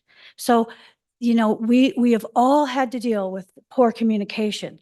911 calls, they require the least amount of RF, or whatever you want to call it, signal from the towers. When I do live in a area where we have decreased signal, and we still get the 911, we were able to make 911 calls. We did. We got the Amber Alerts. We got the emergency weather. We got everything with Verizon. We chose to change because AT&T was cheaper, and then we found out it worked better. As far as the fires, cell towers have been linked to multiple fires. The Woolsey fire, the Malibu fire ×2 in California, and the Silverado fire. You can look this up. It's all on record. Tony Simmons, an electrical engineer, PE, states that all electrical devices, and he works with cell towers, will fail at some point. This really alarms me because we were going to put a tower in Genoa right up against those trees. Again, my husband and I just had to evacuate our daughter's house out in Washoe Valley. I'm telling you, we had no idea how fast that fire surrounded us. That's the same fuel that's out there in Johnson Lane. If that throws sparks or falls down or collapses or the wind blows it over, mind you, we have a greenhouse that was rated at 130 miles an hour because of this area, and their pole is only rated at 120. That doesn't make sense to me. But when we saw that fire surround a house quickly, we were shocked. As a registered nurse, I have a problem with anybody who says that this RF signal is perfectly safe. I'm sorry, nothing is. One of the worst overdoses I ever saw as a nurse in the emergency room was Tylenol. Tylenol. And people think it's safe. No, you can never say anything is perfectly safe, ever. Again, we have the ability to mitigate in our own homes, but not with towers over us. This tower out in Johnson Lane is a fire hazard. Thank you. Additional public comment?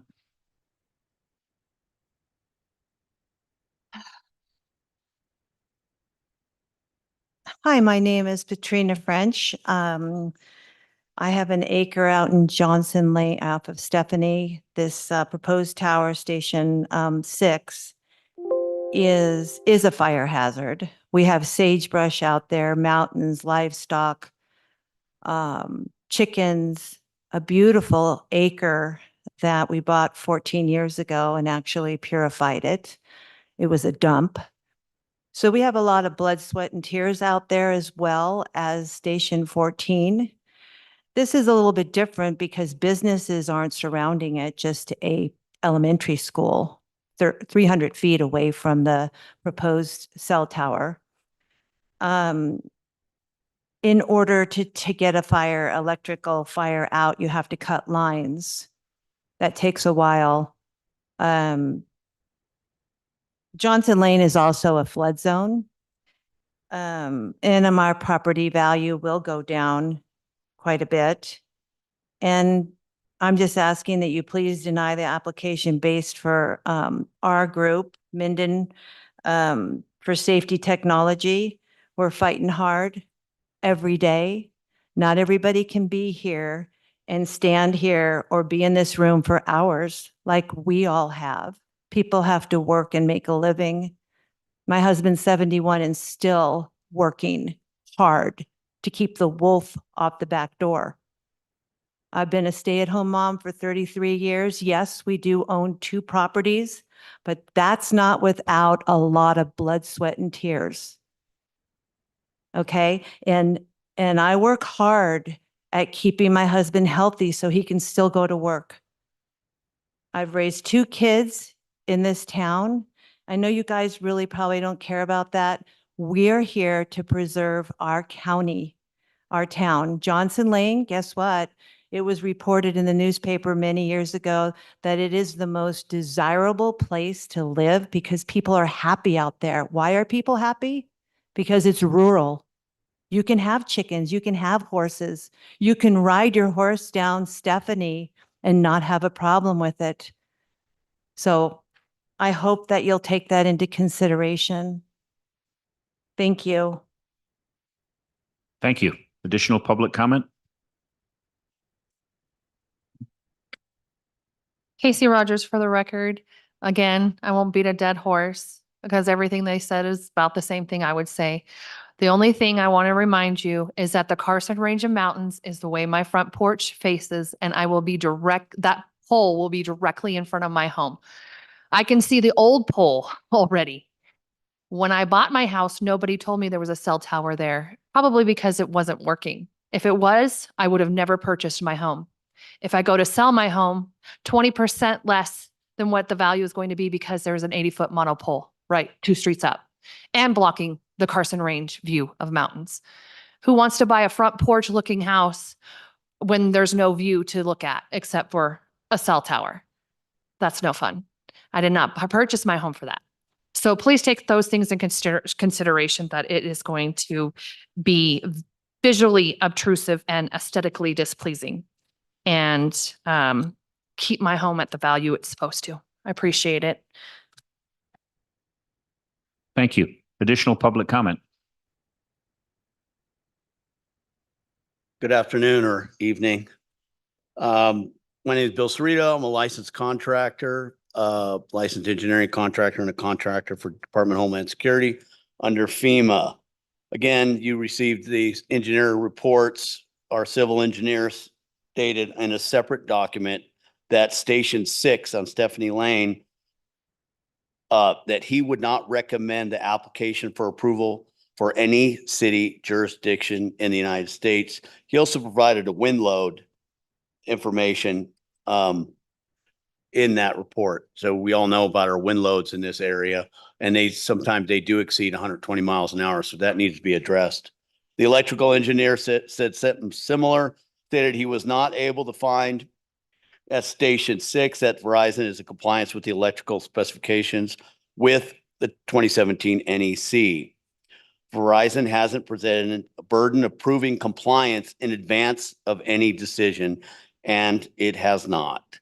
The evidence before the commission does not support a finding code compliance, so this project must also be denied.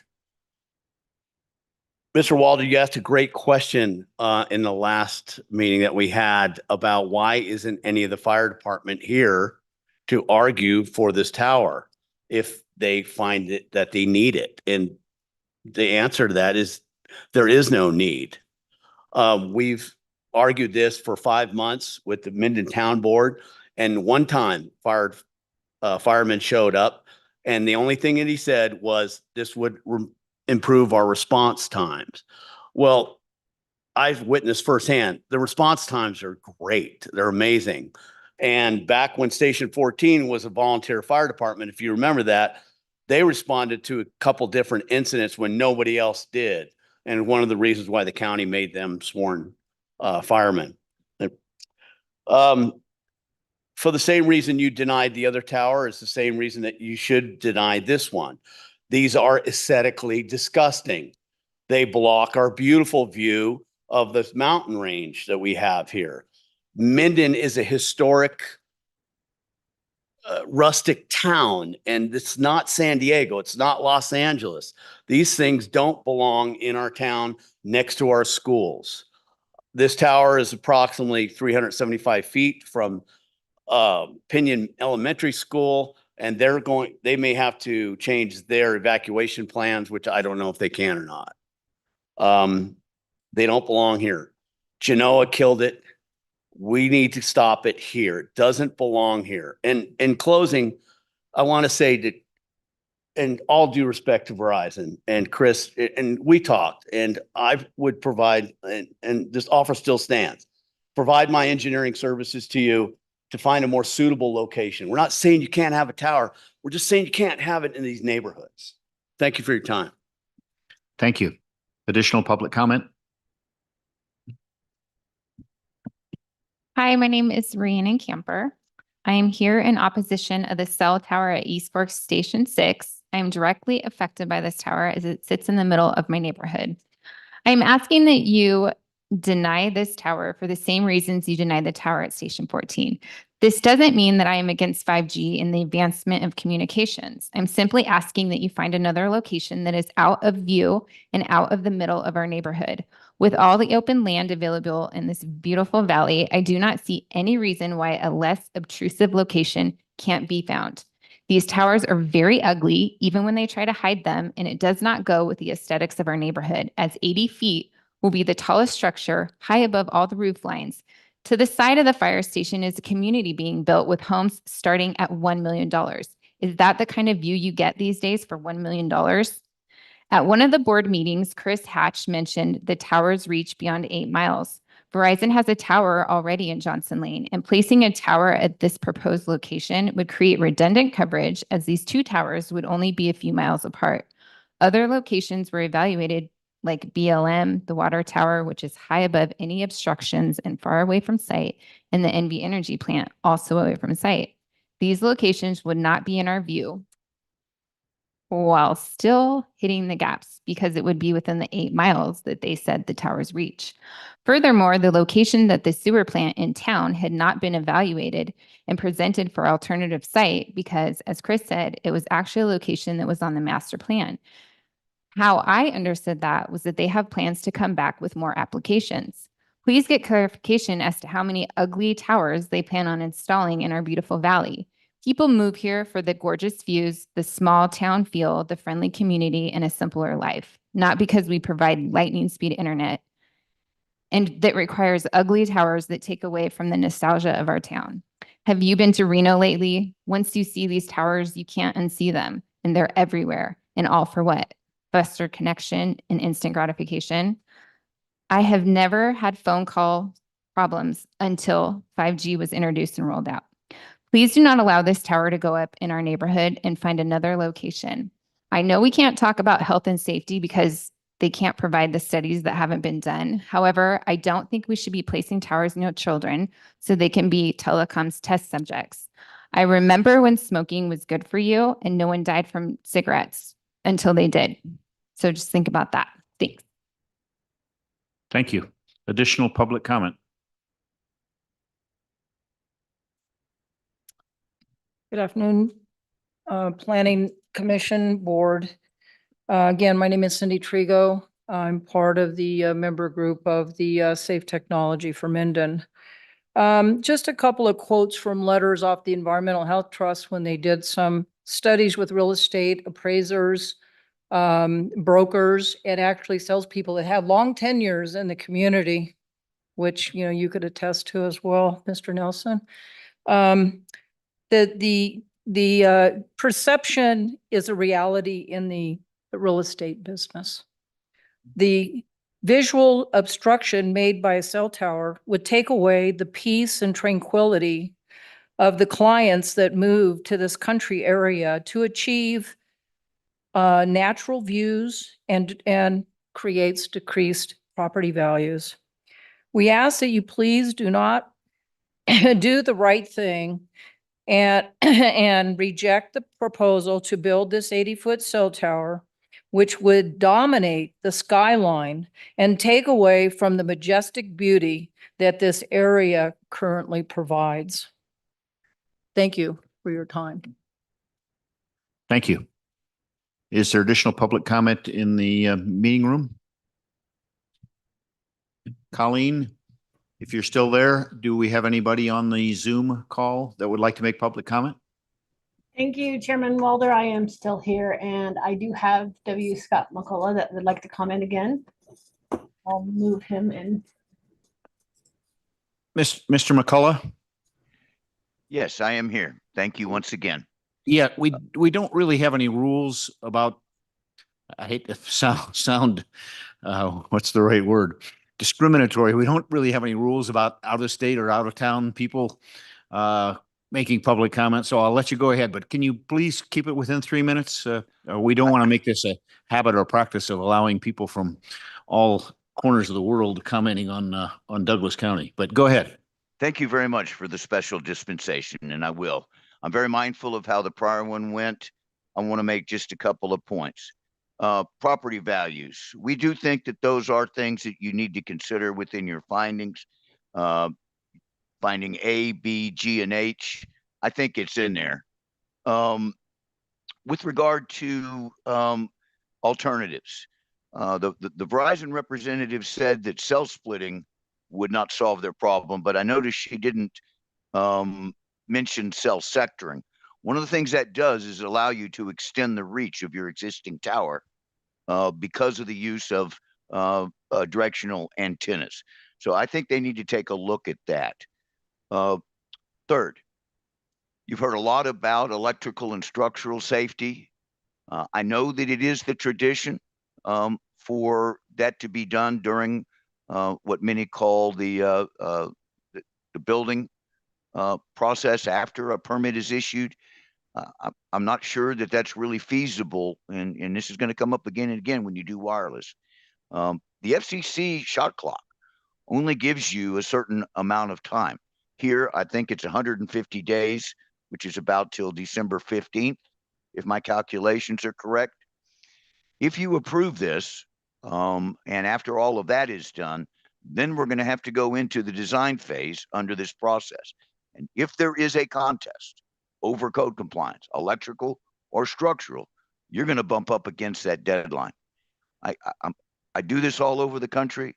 I'm finding that more and more of these zoning authorities are moving the code compliance up to the front end precisely because of the shot clock problem. Thank you very much. Thank you. Anyone else, Colleen, on Zoom? No, he was the only one. Thank you. Thank you very much. Then I'll close public comment. We'll come back to the Planning Commission for any questions or observations they have now of staff or the applicant, or we can move towards a motion in final action. Dave. Yeah, little bit of a quandary here because I made some statements earlier that I really believe in. And the question for me at this point, does it make any difference whether it's one person that's affected by this or 100? In the last case, I felt there was a lot of people affected by this. This time it's a lot less people would be affected, but they are affected. And I saw the movie again that I've seen many times, A Man for All Seasons, the other night. And I don't know how Sir Thomas More would approach this, but for me, it is kind of a similar situation. And I think if it affects one person, it's just as bad as affecting hundreds. So that's my position. Thank you. Thank you, Dave. Maureen. I have a question. The last speaker made a comment about using the old antenna. And my question to you is regarding the feasibility of using the old antenna. My thought is that the old antenna would be, regardless of how tall it is, it would be structurally unsound to hold new equipment. Is that correct? Yeah, there we go. That would be a correct assumption.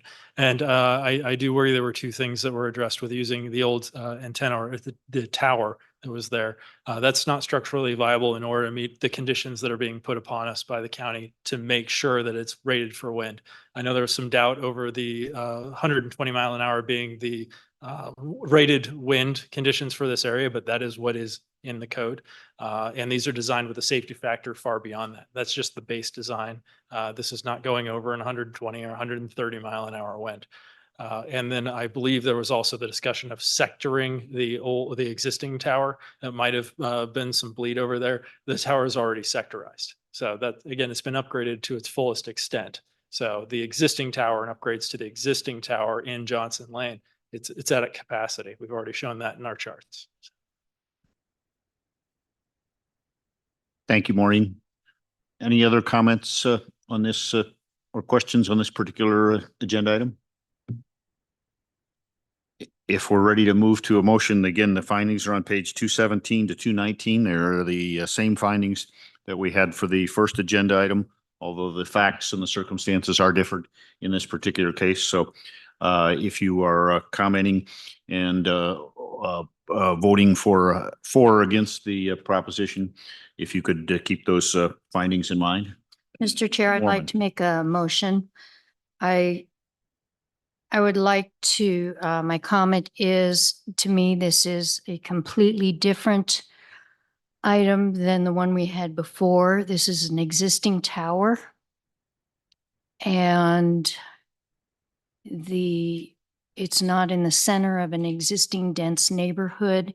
It is not the entrance to the town, whether it's Gardnerville Ranchos, the town of Minden, or even if this was down in the entrance to Wild Horse or any of the denser subdivisions, I would feel differently, but this is out in a rural area.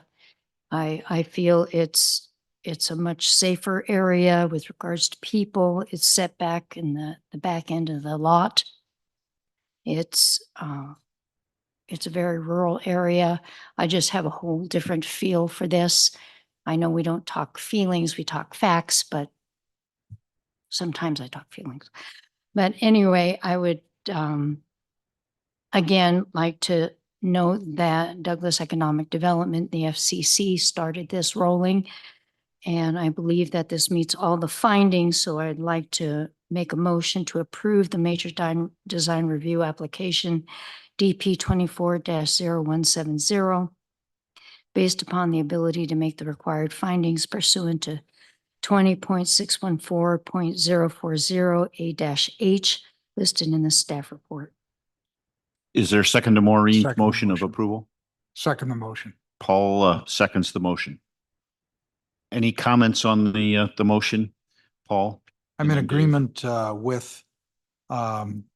with the commissioner, and I think that I depart with my colleague, Commissioner Nelson, in that the character of the neighborhood is distinctly different from the first application that we had today. H is satisfied, that is, condition H is satisfied in both, but this one particularly satisfies B because it is not a gateway circumstance. And in going out to the location, it is compatible, obviously, because there already was an antenna out there. So I think the circumstances are considerably different, and I support the motion to allow the tower in this particular location, satisfying all the conditions, including B. Thank you, Paul. Dave? I'd like to make one other statement too, and that is I haven't been convinced that this will not harm children, and it is across from a school. I don't think we'll know for another 50 years what kind of damage this can do to a child. So that's my other reason for not approving this. Thank you. Other comments before we take a vote? Lori? Thank you. I'm a bit torn on this because I do think that the visual impact from the tower itself is actually potentially greater out here because it's designed for 3 antenna arrays. And it seems the antenna arrays are maybe a little bit larger than they are on the facility at Fire Station 14.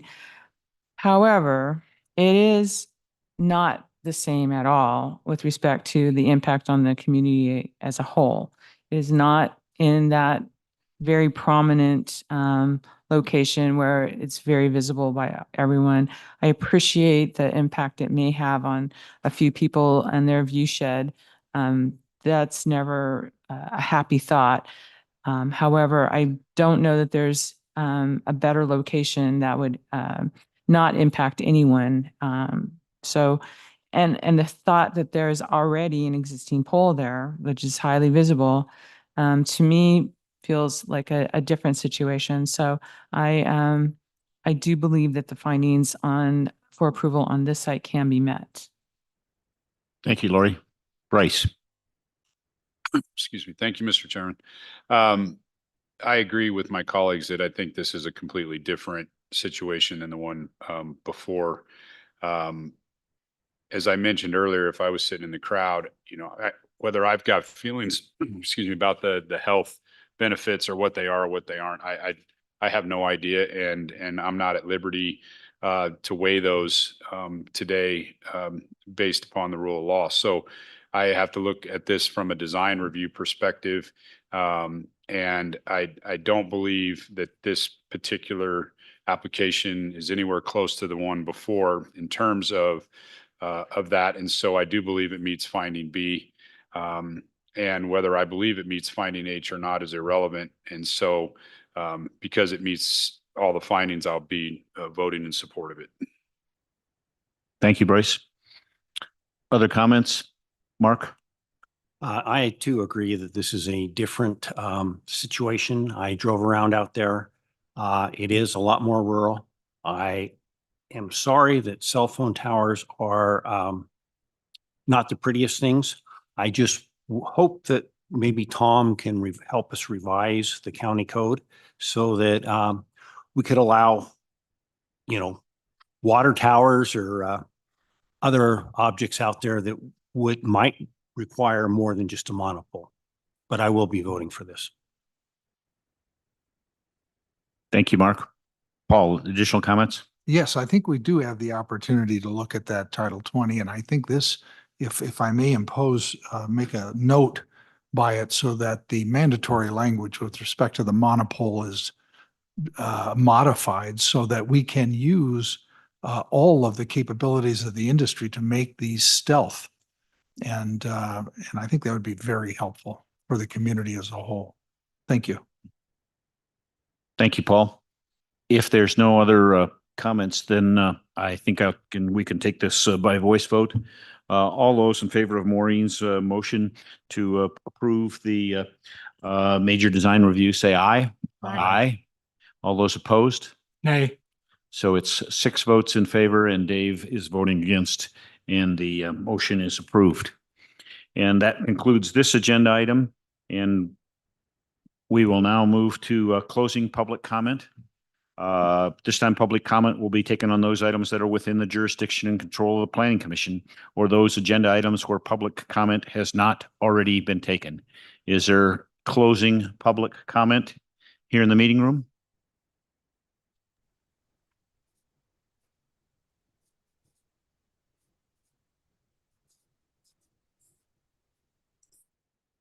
Is this on? Okay.